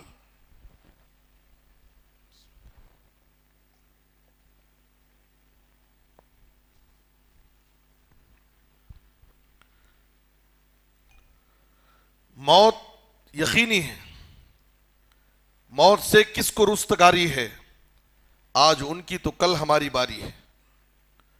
سامان 100 برس کا ہے، پل کی خبر نہیں۔ انسان کے پاس دنیا کی نعمتیں ہیں، لیکن انسان اپنی موت سے آگاہ نہیں، انسان کو موت کی فکر نہیں ہے۔ یہ اقامت ہمیں پیغام سفر دیتی ہے، زندگی موت کے آنے کی خبر دیتی۔ جیسے جیسے ہماری زندگی گزر رہی ہے، ہم اور آپ موت سے قریب ہوتے جا رہے ہیں۔ بڑے نادان ہیں وہ لوگ، بڑے نادان ہیں وہ لوگ جو سال گزرنے کے بعد اپنا برتھ ڈے مناتے ہیں، خوشیاں مناتے ہیں کہ میری زندگی کا 1 سال ختم ہو گیا، میں 1 سال اور بڑھ گیا، میری عمر کا 1 حصہ اور بڑھ گیا۔ یہ بہت بڑی نادانی ہے۔ جیسے جیسے ہماری زندگی گزر رہی ہے، ہم اپنی موت سے اپنی خبر سے قریب ہوتے جا۔ ہمارے پاس اس کی کیا تیاری؟ نبی صلی اللہ علیہ وسلم کی خدمت میں ایک شخص آیا، کہا متی الساعہ، قیامت کب قائم ہوگی؟ آپ صلی اللہ علیہ وسلم نے کہا قیامت کے بارے میں سوال کر رہے ہو، وماذا اعددت لہ، تمہارے پاس قیامت کے لیے کیا تیاری ہے؟ کیا تیاری کیے ہو؟ قیامت کے بارے میں سوال کرو۔ کہا لا شیء لہ ولکنی احب اللہ ورسولہ، کہا کہ میرے پاس قیامت کے لیے بہت زیادہ نماز روزے تو نہیں ہے، لیکن میں اللہ اور اس کے رسول سے سچی محبت کرتا ہوں۔ میں اپنے اعمال میں سب سے بہترین عمل جو سمجھتا ہوں کہ مجھے اللہ اور اس کے رسول سے سچی محبت۔ نبی صلی اللہ علیہ وسلم نے کہا انت مع من احببت، جب قیامت قائم ہوگی تو تم انہی کے ساتھ رہو گے جن سے تم محبت کرتے ہو۔ یاد رکھو، ہماری دوستی، ہماری صحبت ہمیشہ نیک لوگوں کے ساتھ ہونی چاہیے، تاکہ قیامت کے دن بھی ہم نیک لوگوں کے زمرے میں شامل ہوں، نیک لوگوں کے زمرے میں شامل ہوں۔ حضرت انس رضی اللہ تعالیٰ عنہ کہتے ہیں، زمانے اسلام میں نبی صلی اللہ علیہ وسلم کی کسی بات سے ہمیں اتنی خوشی نہیں ہوئی جتنی خوشی نبی صلی اللہ علیہ وسلم کی اس بات سے ہوئی انت مع من احببت، کہ جو جس سے محبت کرے گا وہ قیامت کے دن اسی کے ساتھ ہوگا۔ اس کے بعد حضرت انس رضی اللہ عنہ کہتے ہیں فَإِنِّي أُحِبُّ النَّبِيَّ صلی اللہ علیہ وسلم وَأَبَا بَكْرٍ وَعُمَرٍ، میں اللہ کے نبی سے اور ابو بکر و عمر سے محبت کرتا ہوں، وَأَرْجُو أَن نَّكُونَ مَعَهُمْ، اور مجھے امید ہے نبی صلی اللہ علیہ وسلم کے فرمان کی وجہ سے کہ قیامت کے دن میں جنت میں انہی کے ساتھ رہوں گا۔ کیوں؟ بِحُبِّي إِيَّاهُمْ، ان سے میری محبت کی وجہ سے۔ وَإِن لَّمْ أَعْمَلْ بِمِثْلِ أَعْمَالِهِمْ، ہاں مجھے اس بات کا احساس ہے کہ میرے پاس ان جیسے اعمال تو نہیں ہے، لیکن ان سے محبت کرنے کی وجہ سے مجھے امید ہے کہ میں آخرت میں انہی کے ساتھ رہوں گا۔ تو ہمیں آخرت کی تیاری کرنا ہے، اور سفر آخرت کا واحد ساتھی اگر کوئی ہے تو وہ عمل، اور اگر عمل صالح ہے تو آخرت کے تمام مراحل میں یہ عمل صالح ہمارے کام آئے گا۔ جناب محمد الرسول اللہ صلی اللہ علیہ وسلم نے فرمایا، مشہور حدیث ہے، یتبع المیت ثلاثۃ فیرجع اثنان ویبقى ما هو واحد، جب انسان مرتا ہے تو اس کے پیچھے تین چیزیں جاتی ہیں، اہلہ ومالہ وعملہ، اس کے گھر کے لوگ، اس کے دوست و احباب، اس کے نوکر اور چاکر، غلام اور خادم، اور اس کا عمل اس کے ساتھ جاتا ہے۔ آپ صلی اللہ علیہ وسلم نے کہا دو چیزیں واپس اس کو خبر کے حوالے کر کے واپس آ جاتی ہے، وَيَبْقَى مَعَهُ وَاحِدٌ، اور اس کے ساتھ ایک ہی چیز باقی رہ جاتی، يَبْقَى مَعَهُ عَمَلُ، اس کا عمل اس کے ساتھ باقی رہ جاتا۔ ہمارے مرنے کے بعد ہمارے دوست و احباب ہماری موت پر افسوس کریں گے، ہمارے مرنے کے بعد جماعت کے لوگ ہمارے غم میں، ہماری جدائی پر غم کریں گے، ہمارے اہل خانہ روئیں گے، آنسو بہائیں گے، لیکن یاد رکھو ہمارے مرنے کے بعد ہمارا اصل ساتھی جو ہے وہ ہماری زندگی کا عمل صالح، نیک عمل ہے، اس کی ہمیں تیاری کرنا ہے۔ ہمارے دوست و احباب، رشتہ دار، احباب جماعت، اہل خانہ سب ہم کو خبر کے حوالے کر کے تنے تنہا ہم کو چھوڑ کر آئیں گے، اور ہمارے ساتھ جو چیز ہوگی وہ ہماری نیکیاں ہوں گی، ہمارا عمل صالح ہوگا۔ ایک خوبصورت نوجوان کی شکل میں میت کے پاس قبر میں ایک آدمی آئے گا، میت، وہ انسان پوچھے گا تو کون ہے؟ اگر وہ مومن بندہ ہوگا، متقی ہوگا، اس کے پاس نیکیاں ہوں گی، تو وہ فرشتہ کہے گا انا عملک الصالح، میں تیرے نیک اعمال ہوں، میں تجھے رب کی رحمت کی خوشخبری دینے آیا ہوں۔ خبر کی زندگی ہی میں اس کو خوشخبری شروع ہو جائے۔ لیکن اگر وہ کافر ہوگا، فاسق و فاجر ہوگا، نافرمان اور گنہگار ہوگا، اس کے پاس ایک بدشکل انسان آئے گا اور اس سے کہے گا انا عملک الخبیث، میں تیرے برے اعمال ہوں، اور میں تجھے اللہ کے عذاب اور اس کی سزاؤں کی دھمکی سنانے آیا ہوں۔ یوت الرجل فی قبری فاذا اتي من قبل راسه دفعته تلاوة القرآن واذا اتي من قبل يديه دفعته الصدقة واذا اتي من قبل رجليه دفعه مشيه الى المساجد۔ طبرانی کی روایت۔ ہماری یہ نیکیاں، ہمارے یہ اعمال آخرت میں ہمارے کس طرح کام آئیں گے، قبر کی اس تاریک کوٹری میں کس طرح ہمارے کام آئیں گے۔ آپ صلی اللہ علیہ وسلم نے کہا جب میت کو قبر میں دفنا دیا جاتا ہے، عذاب کا فرشتہ اس کے سرانے سے آتا ہے، عذاب کا فرشتہ اس کے سرانے سے اس کے پاس آنا چاہتا ہے، دفعتہ تلاوت القرآن، قرآن مجید کی تلاوت اس فرشتے کو دفع کرے گی، اس کو پیچھے ہٹائے گی۔ اس بندے کے پاس تو عذاب کے لیے نہیں جا سکتا، کیوں؟ اس لیے کہ یہ بندہ دنیا میں قرآن مجید کی تلاوت کرتا تھا۔ تلاوت قرآن، یہ نیکی ہماری آخرت میں اس وقت کام آئے گی۔ دفعتہ تلاوت القرآن، قرآن کی تلاوت اس عذاب کے فرشتے کو دفع کرے گی، ہٹائے گی، تو اس کے پاس نہیں جا سکتا۔ آج ہم اپنی تلاوت قرآن کا جائزہ لیں۔ ہمارے پاس دین کا بڑا جوش ہے، ہمارے پاس بڑا جذبہ ہے، لیکن میرے بزرگوں اور دوستوں، حقیقت یہ ہے کہ آج علماء کے بیانات کو ہم نے اپنے کانوں کا ٹیسٹ بنا دیا، وہی رفتار بے ڈھنگی جو پہلے تھی وہ باقی ہے۔ ہماری زندگیوں میں اصلاح کہاں ہے؟ الا ماشاء اللہ۔ اللہ کے بہت سارے بندے ایسے جو واقعی دین کی بہترین باتیں سنتے ہیں اور اس پر عمل کرتے ہیں، وہ اپنی آخرت کی اصلاح کرتے ہیں، اپنی خامیوں کو دور کرنے کی کوشش کرتے ہیں۔ لیکن اکثریت کا حال کیا ہے؟ ایک طرف سنتے ہیں اور دوسری طرف ہماری زندگیوں میں وہی خامیاں، وہی کوتاہیاں باقی ہیں۔ ہمارا یہ سننا مفید نہیں ہے جب تک ہماری زندگیوں میں عمل کا جذبہ نہ آئے۔ نبی صلی اللہ علیہ وسلم کی ان تعلیمات پر، ان سنتوں پر جاننے کے بعد جب تک ہم عمل نہ کریں، عمل ضروری۔ ہفتے گزر جاتے ہیں، مہینے گزر جاتے ہیں، بلکہ بسا اوقات ایسے لوگ بھی ہیں سالہ سال گزر جاتے ہیں اور یہ قرآن مجید ہم اپنے ہاتھوں میں نہیں اٹھاتے، یہ قرآن ہم اپنے ہاتھوں میں نہیں اٹھاتے۔ قرآن مجید کی تلاوت کا ہمارے پاس کوئی اہتمام نہیں۔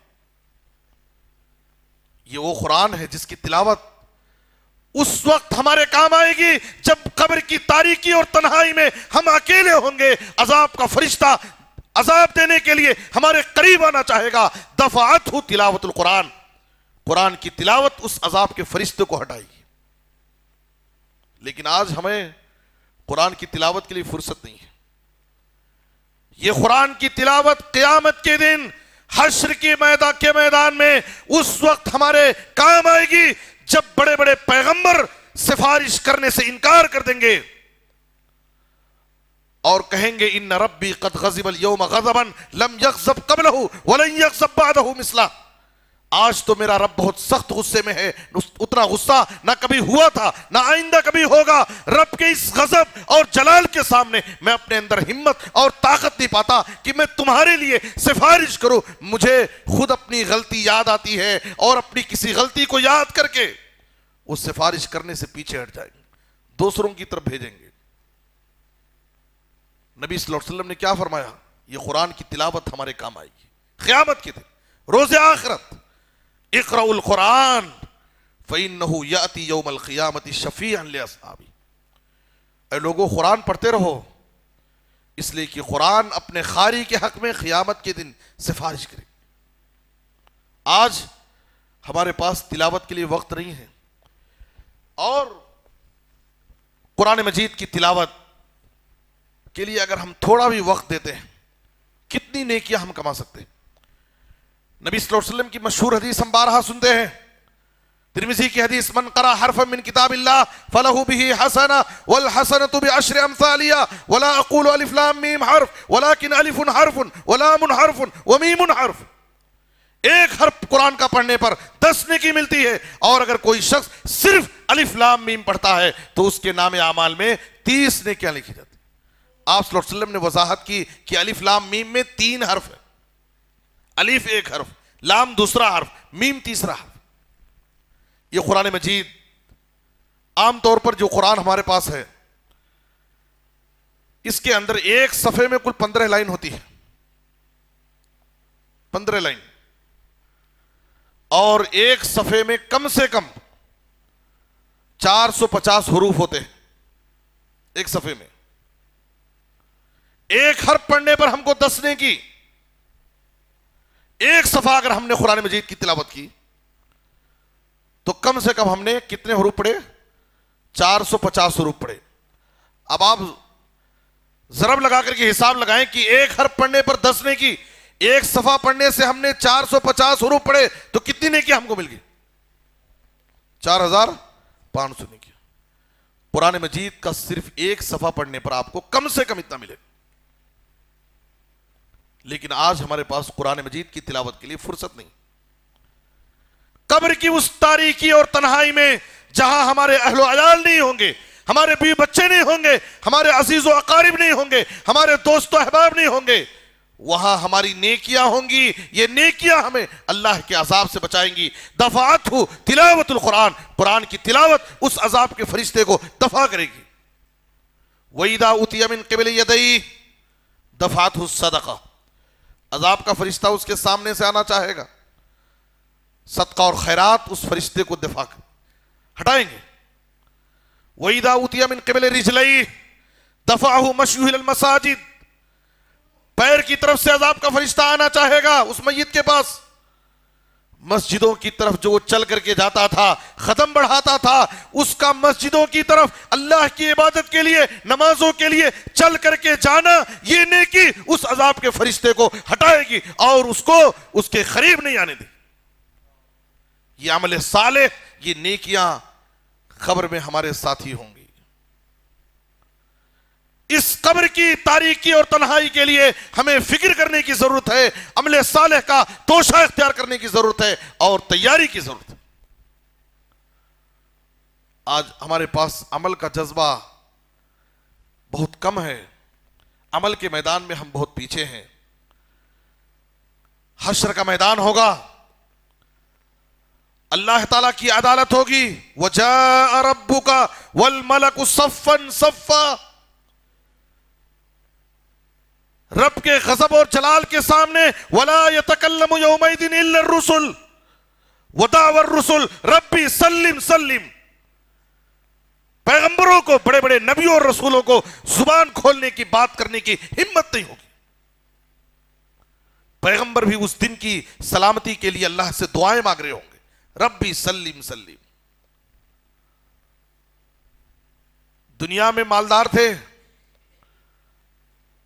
حکمرانوں کے قریب تھے، فلاں کہ ہم قریبی ہیں، فلاں کے ریکمنڈ سے ہمارے کام ہو جاتے تھے، فلاں کو پکڑ کر کے ہم اپنے کورٹوں میں اپنے حق میں فیصلے کرا لیتے تھے۔ قیامت کے دن رب العالمین کی عدالت میں رب العالمین کے سامنے ہر شخص تنے تنہا کھڑا ہوگا، بیچ میں اس کی طرف سے کوئی ترجمان نہیں ہوگا۔ سورہ مریم میں اللہ تعالیٰ نے کہا وَكُلُّهُمْ آتِيهِ يَوْمَ الْقِيَامَةِ فَرْدًا، رب العالمین کی بارگاہ میں، اس کی عدالت میں سارے لوگ تنے تنہا اکیلے آئیں گے۔ حدیث میں نبی صلی اللہ علیہ وسلم نے کہا، صحیح بخاری اور مسلم میں، ما منکم من احد الا سیکلمہ اللہ لیس بینہ وبینہ ترجمان، تم میں سے ہر شخص سے اللہ تعالیٰ قیامت کے دن کلام کرے گا، سامنے کھڑے کر کے اس سے اللہ ہم سے بات کرے گا، اور بیچ میں کوئی ترجمان نہیں ہوگا، ہم اکیلے اللہ کے سامنے کھڑے ہوں گے۔ بندہ اللہ کے پاس بچنے کے لیے دائیں بائیں آگے پیچھے ڈھونڈے گا، تلاش کرے گا، فَيَنْظُرُ أَيْمَنَ مِنْهُ فَلَا يَرَى إِلَّا مَا قَدَّمَ وَيَنْظُرُ أَشْأَمَ مِنْهُ فَلَا يَرَى إِلَّا مَا قَدَّمَ وَيَنْظُرُ بَيْنَ يَدَيْهِ فَلَا يَرَى إِلَّا النَّارَ تِلْقَاءَ وَجْهِهِ فَاتَّقُوا النَّارَ وَلَوْ بِشِقِّ تَمْرَةٍ۔ آپ صلی اللہ علیہ وسلم نے کہا کہ جب بندہ رب کی عدالت میں تنے تنہا کھڑا ہوگا،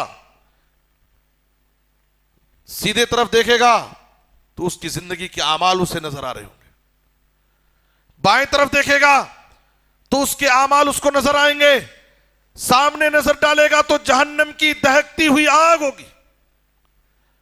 آپ صلی اللہ علیہ وسلم نے کہا فاتقوا النار ولو بشق تمرہ، وقال فی روایت فمن لم یجد فبکلمۃ طیبہ، اے لوگو جہنم کی آگ سے بچانے کے لیے عمل کرو، عمل کرو، نیکیاں کرو، اگرچہ کم سے کم کھجور کا ایک ٹکڑا ہی صدقہ کر کے، یہ بھی اگر تم سے نہیں ہو سکتا تو کم سے کم لوگوں سے اچھی بات کر کے، اچھی گفتگو،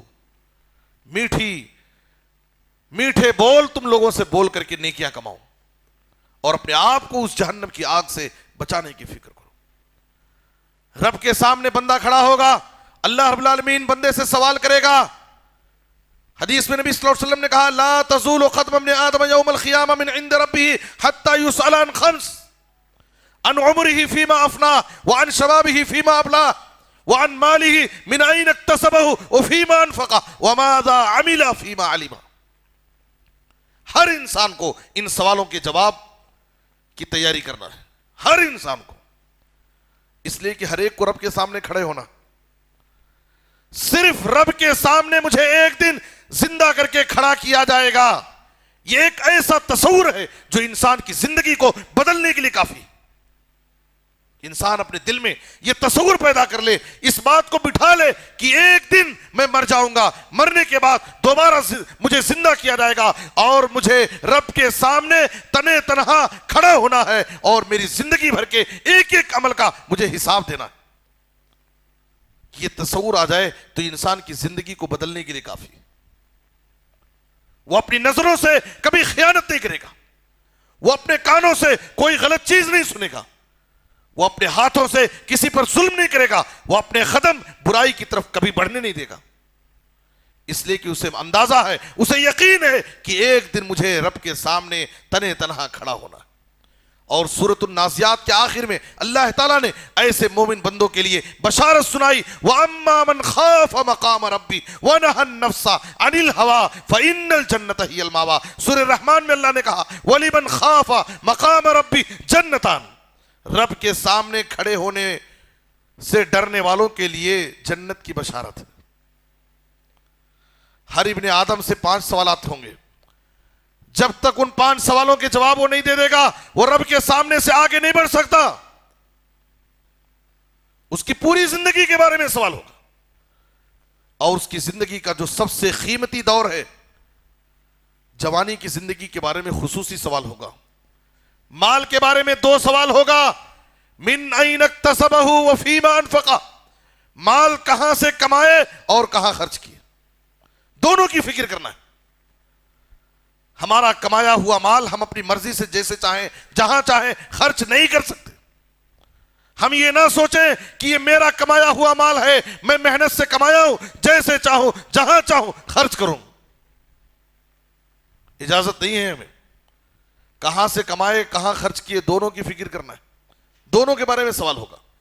اور 5واں سوال دین کی باتوں ہے، دین کی جو باتیں جانتے تھے، دین کا تمہارے پاس جو علم تھا اس پر تمہارا عمل کتنا تھا، عمل سے متعلق خصوصی سوال ہوگا۔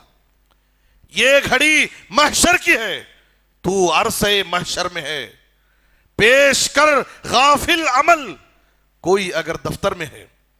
اے بندے، تیرے نام اعمال میں، تیرے دفتر میں اگر اعمال صالحہ ہے، اپنے اعمال کو پیش کر کے آج کے عذاب سے، آج کی سختیوں سے تو اپنی حفاظت کر لے۔ تو سفر آخرت کا واحد ساتھی ہمارا عمل صالح۔ ابو ہریرہ رضی اللہ تعالیٰ عنہ جلیل القدر صحابی، جنہوں نے نبی صلی اللہ علیہ وسلم کی صحبت میں بہت مختصر عرصہ گزارا، 3-4 سال کی مدت انہوں نے نبی صلی اللہ علیہ وسلم کے ساتھ گزاری۔ غزوہ خیبر کے سال 7 ہجری میں اسلام قبول کیے، لیکن اسلام قبول کرنے کے بعد انہوں نے نبی صلی اللہ علیہ وسلم کی مجلس کو اس طرح لازم پکڑا، بھوکے رہتے لیکن آپ کی مجلس کو چھوڑ کر کے نہیں جاتے تھے۔ کہتے ہیں کبھی کبھار بھوک کی شدت سے میں بے ہوش ہو کر کے حجر عائشہ اور منبر رسول کے درمیان بے ہوش پڑا رہتا تھا۔ کوئی اجنبی مسافر آدمی آتا اور یہ سمجھتا کہ یہ کوئی مجنون دیوانہ آدمی پڑا، کہتے ہیں وما بھی جنون وما بھی الا الجوع، میں مجنون اور دیوانہ نہیں تھا، بس بھوک کی تکلیف سے میں بے ہوش ہو جاتا تھا، لیکن ایسے عالم میں بھی نبی کی مجلس کو چھوڑ کر جانا مجھے برداشت نہیں۔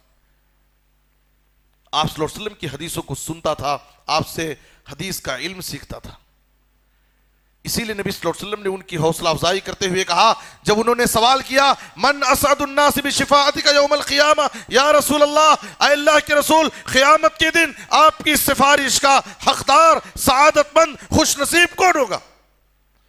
تو آپ نے جواب دینے سے پہلے کہا لقد ظننت یا ابا ہریرہ اللہ یسألنی احد اول منک لما رأیت من حرصک علی الحدیث، مجھے یقین تھا ابو ہریرہ کہ یہ سوال تم سے پہلے کوئی دوسرا نہیں کر سکتا تھا۔ کیوں؟ اس لیے کہ حدیث کی تڑپ، حدیث سیکھنے کا پیارا جذبہ اور شوق جو میں تمہارے اندر دیکھتا ہوں دوسروں میں نہیں دیکھتا۔ امام بخاری رحمت اللہ علیہ نے صحیح بخاری میں کتاب العلم میں باب قائم کیا، باب الحرص علی الحدیث۔ جب تک طالب علم میں علم حاصل کرنے کی جستجو، تڑپ، جذبہ اور شوق پیدا نہ ہو، بغیر شوق کے، بغیر جذبے کے علم حاصل نہیں کیا جا سکتا۔ حرص ہونی چاہیے، میں دین کی باتیں سیکھوں، اس کے بعد نبی صلی اللہ علیہ وسلم نے جواب دیا اسعد الناس بشفاعتی من قال لا الہ الا اللہ خالصا من قلبی اور نفسی، قیامت کے دن میری سفارش کا حقدار وہ انسان ہوگا جو اخلاص کے ساتھ کلمہ توحید کا اقرار کرے گا۔ کسی کافر اور مشرک کے لیے، شرک پر مرنے والے کے لیے کے دن سفارش کی اجازت نہیں ہوگی۔ تو قیامت ابو ہریرہ رضی اللہ تعالیٰ عنہ جن کی زندگی کا ایک ایک لمحہ قبول اسلام کے بعد نبی کی صحبت میں گزرا ہے، مرض الموت میں ہے، عیادت کرنے والا کوئی آیا، ابو ہریرہ رضی اللہ تعالیٰ عنہ رو رہے تھے۔ اس نے کہا ابو ہریرہ دنیا چھوڑ کر جا رہے ہو، موت سے ڈر کر رو رہے ہو۔ ابو ہریرہ رضی اللہ تعالیٰ عنہ نے کہا کہ اے بندے، میں دنیا چھوڑ کر جا رہا ہوں، موت سے ڈر کر نہیں روتا، میرے رونے کی وجہ یہ ہے کہ میری موت کے بعد یہاں سے آخرت کا سفر شروع ہو رہا ہے، اور سفر آخرت کے لیے میرے پاس نیکیوں کا توشہ بہت کم ہے۔ میں نہیں جانتا کہ اس آخرت کے سفر میں میری منزل کیا ہوگی، اور میرے پاس نیکیوں کا توشہ بہت کم ہے۔ آپ غور فرمائیں، وہ صحابی رسول اسلام قبول کرنے کے بعد جن کی زندگی کا ایک ایک لمحہ نبی کی صحبت میں، نبی کی حدیثوں کو سیکھنے میں گزرا ہے، جو پورے صحابہ میں سب سے زیادہ نبی صلی اللہ علیہ وسلم کی حدیثوں کو روایت کرنے والے صحابی، 5374 حدیثیں جنہوں نے روایت کی، ان کو یہ فکر ہے کہ سفر آخرت کے لیے میرے پاس نیکیوں کا توشہ بہت کم۔ آج ہم دنیا کے سفر کرتے ہیں، پہلے سے اس کی تیاری کرتے ہیں، کب نکلنا ہے، راستے میں کہاں رکنا ہے، واپس کب آئیں گے، کب نکلیں گے، سفر کی پوری پلاننگ اور تیاری ہوتی ہے، اور جتنا بڑا سفر ہوتا ہے اتنی تیاری بھی ویسی ہی تیاری ہوتی ہے۔ دنیا کے ایک چھوٹے سے چھوٹے معمولی سفر کے لیے پوری تیاری، پوری پلاننگ ہوتی ہے، لیکن آج ہمارے پاس آخرت کے سفر کے لیے کوئی تیاری کی فکر نہیں، جبکہ سفر آخرت کے لیے ایک ہی ساتھی ہمارا ہوگا، اور وہ ہماری زندگی کا عمل صالح، نیک اعمال۔ یہ نیک اعمال آخرت کے تمام مراحل میں ہمارے کام آئیں گے اور ہمیں نجات دلائیں گے، اللہ کے عذاب سے ہماری حفاظت ہوگی۔ میرے بزرگ اور دوستو، وقت ہو گیا،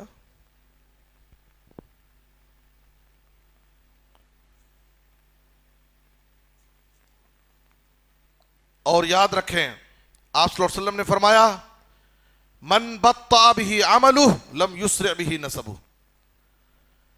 دنیا میں اگر ہم عمل میں پیچھے ہیں، ہمارا خاندان، ہمارا حسب و نسب، ہمارا قبیلہ ہمیں آخرت میں آگے نہیں بڑھا سکتا ہے، کام آنے والے نہیں۔ بسا اوقات لوگ بذات خود عمل میں پیچھے رہتے ہیں، باپ دادا کی قربانیوں اور باپ دادا کے کارناموں اور خدمات پر بہت فخر کرتے، میرے بابا یہ کرے، میرے دادا اتنے سال مصلی تھے، صدر تھے مسجد کے، سیکریٹری تھے، فلاں تھے، فلاں تھے۔ من عمل صالحا فلنفسه ومن اساء فعليها۔ ہم جو بھی عمل کرتے ہیں ہمارے فائدے کے لیے کرتے ہیں۔ تلک امۃ قد خلت لها ما کسبت ولکم ما کسبتم۔ وہ اللہ والے، وہ بزرگ، ہمارے باپ دادا جو کچھ کیے، جو کارنامے ہیں، جو خدمات ہیں، وہ دنیا سے چلے گئے، ان کی نیکیوں کا ان کو بہترین بدلہ آخرت میں اللہ ان کو دے گا۔ اللہ تعالیٰ ان کی خبروں کو نور کرے اور ان کی نیکیوں کو ان کی خبر کا ساتھی بنا دے، لیکن ہم ان کی نیکیوں اور ان کی خدمات پر، ان کے کارناموں پر فخر نہیں کر سکتے۔ من بطأ به عمله لم يسرع به نسبه۔ جب قرآن مجید کی آیت نازل ہوئی وانذر عشیرتک الاقربین، اے نبی صلی اللہ علیہ وسلم آپ اپنے قریبی رشتہ داروں کو اللہ کے عذاب سے ڈرائیے، سب سے پہلے رشتہ داروں سے اپنی دعوت کا آغاز کیجئے۔ نبی صلی اللہ علیہ وسلم نے اپنے رشتہ داروں کو جمع کیا، پہلے عمومی نصیحت کی، پھر خصوصی طور پر ایک ایک کا نام لے کر کے آپ نے نصیحت کی. اے کعب بن لوئی کی اولاد، اے مرہ بن کعب کی اولاد، اے بنو ہاشم، اے بنو عبد شمس، اے بنو عبد مناف، اے بنو عبد المطلب، انقذوا انفسکم من النار فانی لا املک لکم من اللہ شیئا. تم سب میرے خاندان کے ہو، میرے قبیلے کے ہو، میرے عزیز و اقارب ہو، لیکن تم لوگ اپنے آپ کو جہنم کی آگ سے بچانے کی فکر کر لو. فانی لا املک لکم من اللہ شیئا، اس لیے کہ آخرت میں اللہ کے عذاب سے بچانے کے لیے کچھ بھی قدرت اور اختیار نہیں رکھتا. آپ صلی اللہ علیہ وسلم نے اپنی بیٹی فاطمہ رضی اللہ تعالیٰ عنہ سے کہا، یا فاطمہ انقذی نفسک من النار فانی لا اغنی عنک شیئا. اے میری بیٹی فاطمہ، تو اپنے آپ کو جہنم کی آگ سے بچانے کی فکر کر، اس لیے کہ آخرت میں تجھے اللہ کے عذاب سے بچانے کی کوئی قدرت نہیں رکھتا، میرے اختیار میں نہیں ہے. تیرا عمل تیرے ساتھ، میرا عمل میرے ساتھ. غیر ان لکم رحما صعب اللہا ببلالیا. آپ صلی اللہ علیہ وسلم نے کہا، اے میرے خاندان والو، تم سے میرا رشتہ ہے، تم میرے خاندان کے ہیں، اس رشتہ داری کا حق میں دنیا میں ادا کروں گا. سلینی من مالی ما شئت. نبی صلی اللہ علیہ وسلم نے اپنی بیٹی فاطمہ سے کہا، اے میری بیٹی فاطمہ، تو میری بیٹی ہے، میں تجھ سے حد درجہ محبت کرتا ہوں، تو میرے مال میں سے جو چاہے تو مانگ لے، میں دنیا میں تجھے نوازنے کے لیے تیار ہوں، لیکن انقذی نفسک من النار فانی لا اغنی عنک من اللہ شیئا. آخرت میں اللہ کے عذاب سے بچانے کے لیے میرے پاس کوئی اختیار نہیں. یہ نبی صلی اللہ علیہ وسلم اپنے خاندان والوں سے نصیحت کر رہے ہیں.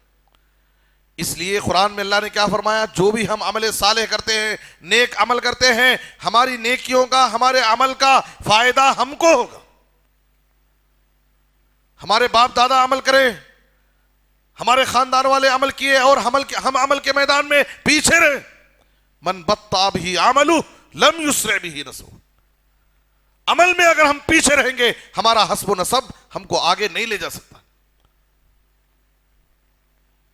آخرت میں ابراہیم علیہ السلام اپنے باپ آزر کو جہنم کی آگ میں دیکھیں گے.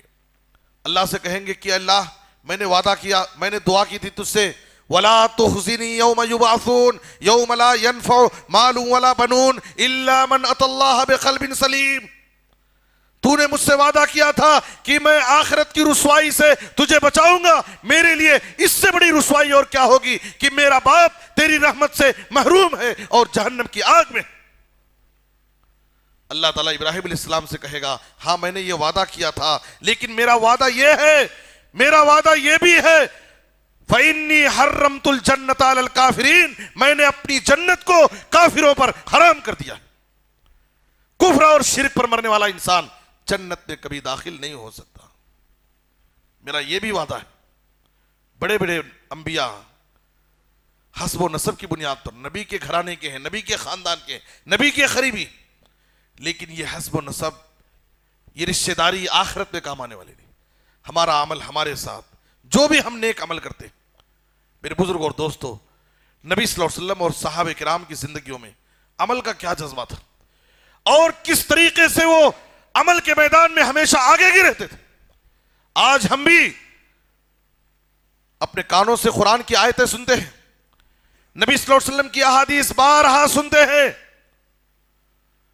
لیکن ہمارے پاس عمل کی کمی ہے. نبی کا ہمارا حال کیا ہے؟ نبی کا نام سنتے ہی کیا کرتے ہیں؟ جھوم جاتے ہیں. نبی کا نام سنتے ہی جھوم جاتے ہیں اور نبی کی بات سنتے ہی گھوم جاتے ہیں. آج ہمارا حال ہے. کہتے ہیں کہ میرے رگ رگ میں ہے نبی نبی، لیکن ہفتے میں نماز پڑھتے ہیں کبھی کبھی. نبی سے عقیدت اور محبت کا بڑا دعویٰ ہے، لیکن نبی کی سنتوں پر عمل کا جذبہ نہیں. مسجد کے لیے، دین کے لیے سر کٹانے کے لیے تیار ہے، لیکن مسجد میں سر جھکانے کے لیے تیار نہیں. آج ہماری حقیقت یہ. صحابہ کرام کا حال کیا تھا؟ زبان رسالت سے ایک مرتبہ نبی کی بات کانوں سے ٹکرائی تو فوراً عمل. ہیلے بہانے نہیں، ہیلے بہانے نہیں. آج سردی کا موسم ہے، کیا کی طبیعت سست ہے، ذرا فجر کی نماز میں اس نیت سے سوتے ہیں کہ نہیں اٹھیں گے. تھوڑا سفر کر کے آئے ہیں، تھکاوٹ ہے، باقاعدہ پختہ ارادہ کر کے سوتے ہیں کہ آج تو میں سفر سے آیا ہوں، نماز فجر کے لیے نہیں اٹھ سکتا. ہیلے بہانے. نبی کا حال کیا ہے؟ عمر رضی اللہ تعالیٰ عنہ غزوہ خندق کے موقع پر سامنے دشمن ہے، تیروں کی بوچھار ہے، عصر کی نماز ادا نہیں کر سکے، سورج ڈوب گیا. کفار قریش کو برا بلا کہتے ہوئے نبی صلی اللہ علیہ وسلم کی خدمت میں بڑے افسوس کے ساتھ حاضر ہوتے ہیں اور کہتے ہیں اللہ کے رسول، آج میں عصر کی نماز وقت پر نہیں پڑھ سکا اور سورج ڈوب گیا، مجھے بڑی تکلیف ہے، مجھے بڑا صدمہ. نبی صلی اللہ علیہ وسلم نے کہا عمر آج میرا حال بھی وہی ہے کہ میں عصر کی نماز وقت پر نہیں پڑھ سکا اور سورج ڈوب گیا. اس کے بعد آپ صلی اللہ علیہ وسلم عصر کی نماز پڑھے اور مغرب کی نماز پڑھے. عصر کی نماز کیوں فوت ہوئی؟ دشمن مقابلے میں ہے، تیروں کی بوچھار ہے، اللہ کی راہ میں ہے، بہانہ ہے. نفس کو تسلی دے سکتے ہیں لیکن پھر بھی فکر ہے. آپ صلی اللہ علیہ وسلم کی زندگی میں احد جیسا سب سے زیادہ تکلیف دہ دن آیا. آپ کے دندان مبارک شہید کیے گئے، آپ کی پیشانی کو زخمی کیا گیا، آپ کے رخسار پر خون بہ رہا تھا. اپنے ہاتھوں سے نبی صلی اللہ علیہ وسلم اپنے رخسار پر گرنے والے خون کو پوچھ رہے تھے اور انہی زخم آلود ہاتھوں کو اٹھا کر کے ان ظالموں کے حق میں ان کی ہدایت کے لیے رب العالمین سے دعائیں کر رہے تھے. اللہم اہد قومی فإنہم لا یعلمون. اے اللہ ان ظالموں کو نبی کا مقام انہیں نہیں معلوم، اللہ ان کو ہدایت دے، اس لیے کہ نبی کا مقام نہیں جانتے. نبی تو ان کا خیر خواہ ہے، ان کی آخرت کو بنانا چاہتا ہے، ان کو اللہ کی طرف دعوت دے رہا ہے، لیکن اس کے صلے میں یہ نبی پر ظلم کر رہے ہیں. ایسے تکلیف دہ موقع پر نبی نے ان دشمنوں کی ہدایت کے لیے دعا مانگی. طائف جیسے موقع پر آپ کو لہو لہان کیا گیا، پہاڑوں پر مقرر فرشتہ نبی صلی اللہ علیہ وسلم سے اجازت مانگ رہا ہے، دو پہاڑیوں کے درمیان اہل طائف کو پیس دیتا ہوں، لیکن نبی صلی اللہ علیہ وسلم نے اجازت نہیں دی، ان کے حق میں بد دعا نہیں کیا. لیکن غزوہ خندق کے موقع پر عصر کی نماز وقت پر ادا نہ کرنے کی وجہ سے نبی صلی اللہ علیہ وسلم کو جو فکر ہوئی، جو صدمہ ہوا، آپ نے ان ظالموں کے لیے سخت بد دعا کی. آپ نے کہا ملأ اللہ قبورہم وبیوتہم نارا شغلونی عن الصلاۃ الوسطی حتی غابت الشمس. اللہ ان ظالموں کی قبروں کو، ان کے گھروں کو آگ سے بھر دے، انہوں نے مجھے بیچ والی نماز یعنی عصر کی نماز سے غافل کر دیا یہاں تک کہ سورج ڈوب. یہ نبی کی نماز کی فکر ہے. آج ہماری بھی نمازیں چھوٹتی، کاروبار کرتے ہوئے، کرکٹ دیکھتے ہوئے، دوستوں میں مجلسوں میں گپ مارتے ہوئے، لیکن پھر بھی نماز چھوٹنے کا، نماز فوت ہونے کا ہمیں کوئی صدمہ نہیں، کوئی تکلیف نہیں. میرے بزرگوں اور دوستوں، صحابہ کرام کا حال یہ ہے کہ ایک مرتبہ نبی صلی اللہ علیہ وسلم کی زبان سے کوئی بات سنے فوراً عمل. ایسی مثالیں آپ کو سیرت صحابہ سے ملیں گی. شراب کی عادت کوئی معمولی عادت نہیں ہے. نشے کا عادی انسان نشے کو فوراً اس سے اگر چھوڑنے کو کہا جائے تو کوئی آسان کام نہیں ہے، نفس سے مجاہدے کی ضرورت پڑتی.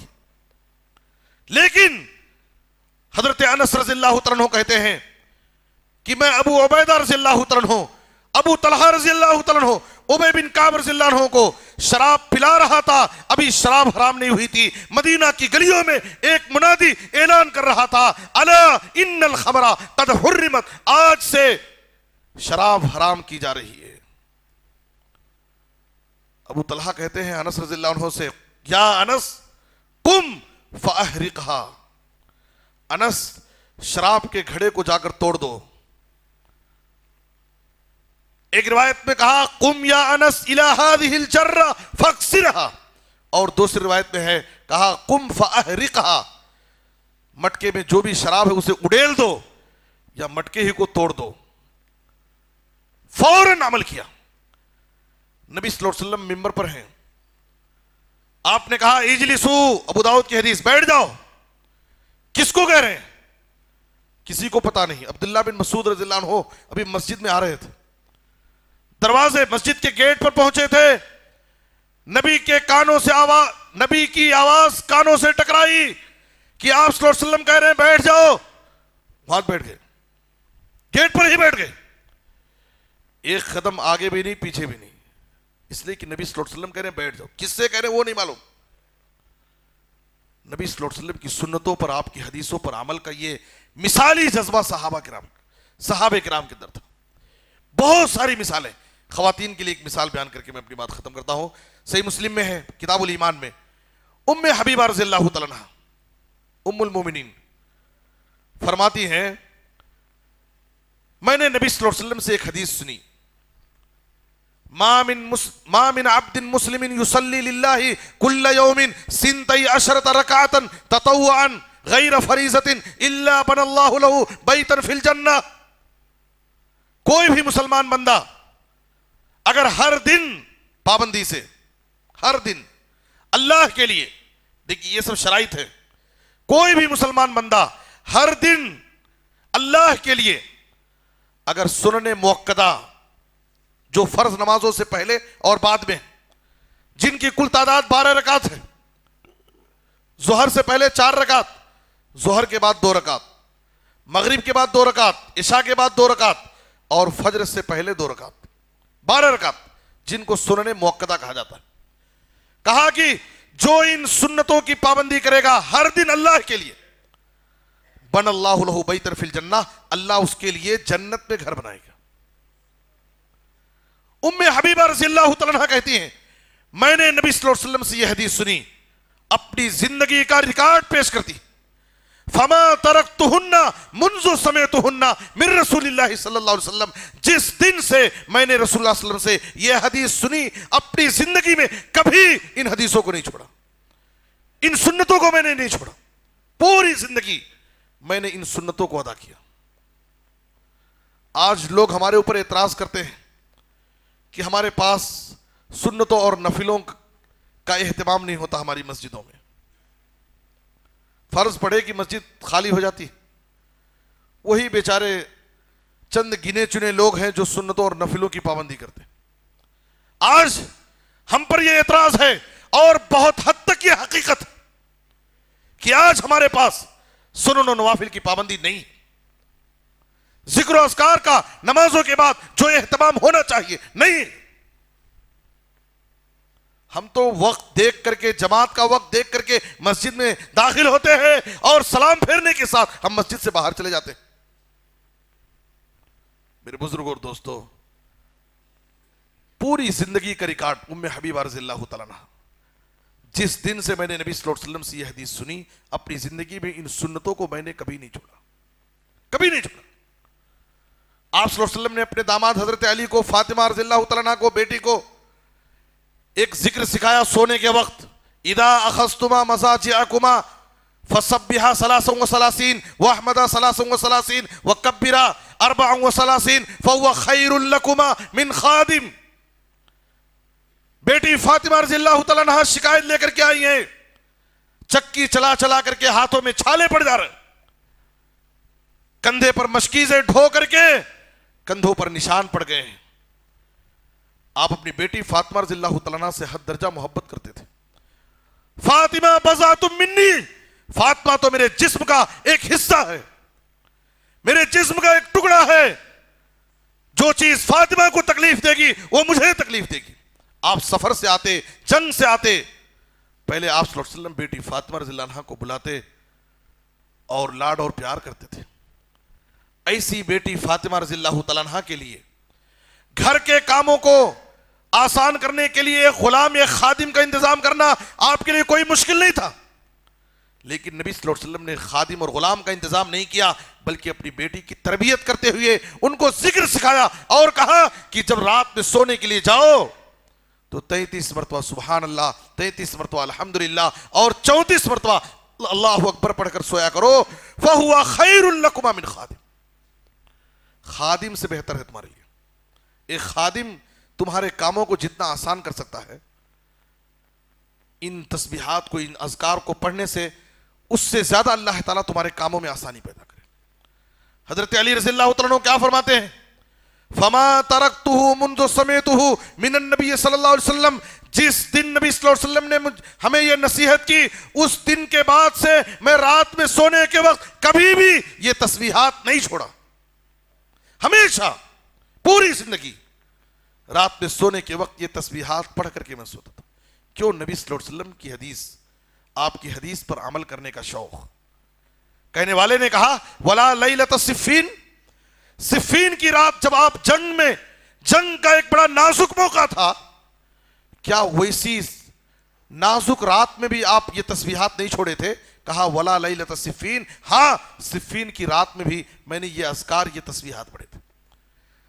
صحابہ کرام اور صحابیات کی سیرت سے ہمیں ایسی بے شمار مثالیں ملیں۔ ادھر حکم پیغمبر ہے، ادھر گردن جھکائی ہے۔ نبی کا حکم ہوتا تھا، زبان رسالت سے کوئی بات ادا ہوتی تھی، فوراً عمل ہوتا تھا۔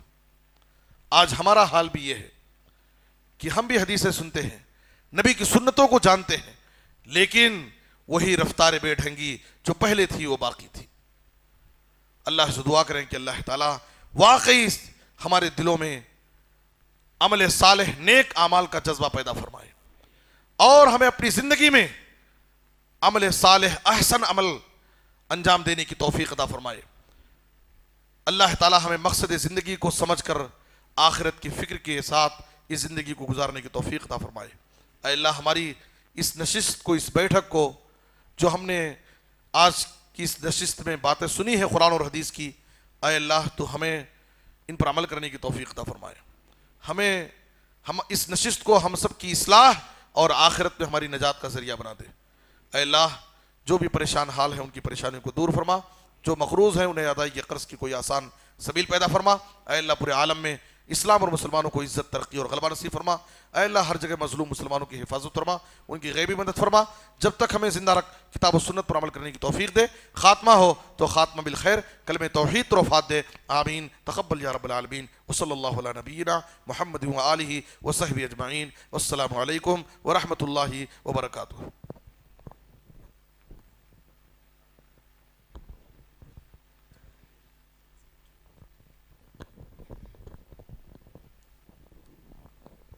جزاک اللہ خیراً کثیرہ، بارک اللہ فی علمک و عملک۔ شیخ کا خطاب شروع ہونے سے پہلے ابو عمر عبدالعزیز حفظ اللہ کے فرزند، بڑے فرزند محمد عمر آپ کے سامنے بہترین انداز میں آیت الکرسی کی فضیلت، آیت الکرسی آپ کے سامنے تلاوت کرے تھے۔ اللہ سے دعا ہے کہ اللہ ان کے علم و عمل میں برکت دے۔ ان کے والد محترم کی طرف سے ایک چھوٹا انعام ہے، میں شیخ محترم سے گزارش کروں گا کہ آپ اس بچے کو انعام دے کے حوصلہ افزائی کریں۔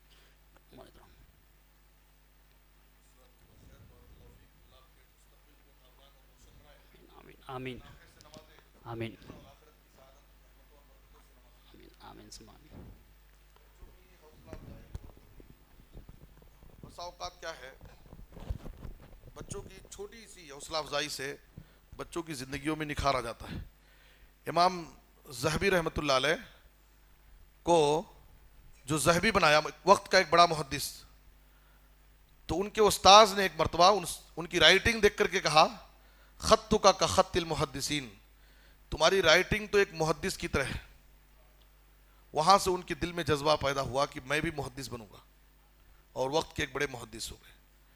نبی صلی اللہ علیہ وسلم جب کوئی اچھی بات سنتے، کوئی اچھا جواب سنتے، تو آپ کم سے کم دعائیں کر کے ان کی حوصلہ افزائی کرتے تھے۔ اس لیے چھوٹے معصوم بچوں کے چھوٹی موٹی تقریریں، دعائیں، صورتیں سن کر کے صرف ان کے ماں باپ ہی نہیں بلکہ جماعت کے لوگوں کو، نوجوانوں کو، بزرگوں کو بھی حوصلہ افزائی کرنی چاہیے۔ انہی بچوں کو اپنی قوم کا معمار بننا ہے، بڑے ہو کر انہی کو قافلہ سالار بننا ہے۔ آج کے بچے ہیں کل کے قائد اور رہنما بنیں گے. اللہ تعالی ہمیں اپنے بچوں کی حوصلہ افزائی کرنے کی توفیق دے. السلام علیکم. مزید علماء اور مقررین کے بیانات سننے کے لیے ہمارے YouTube چینل کو سبسکرائب کیجیے. جزاک اللہ.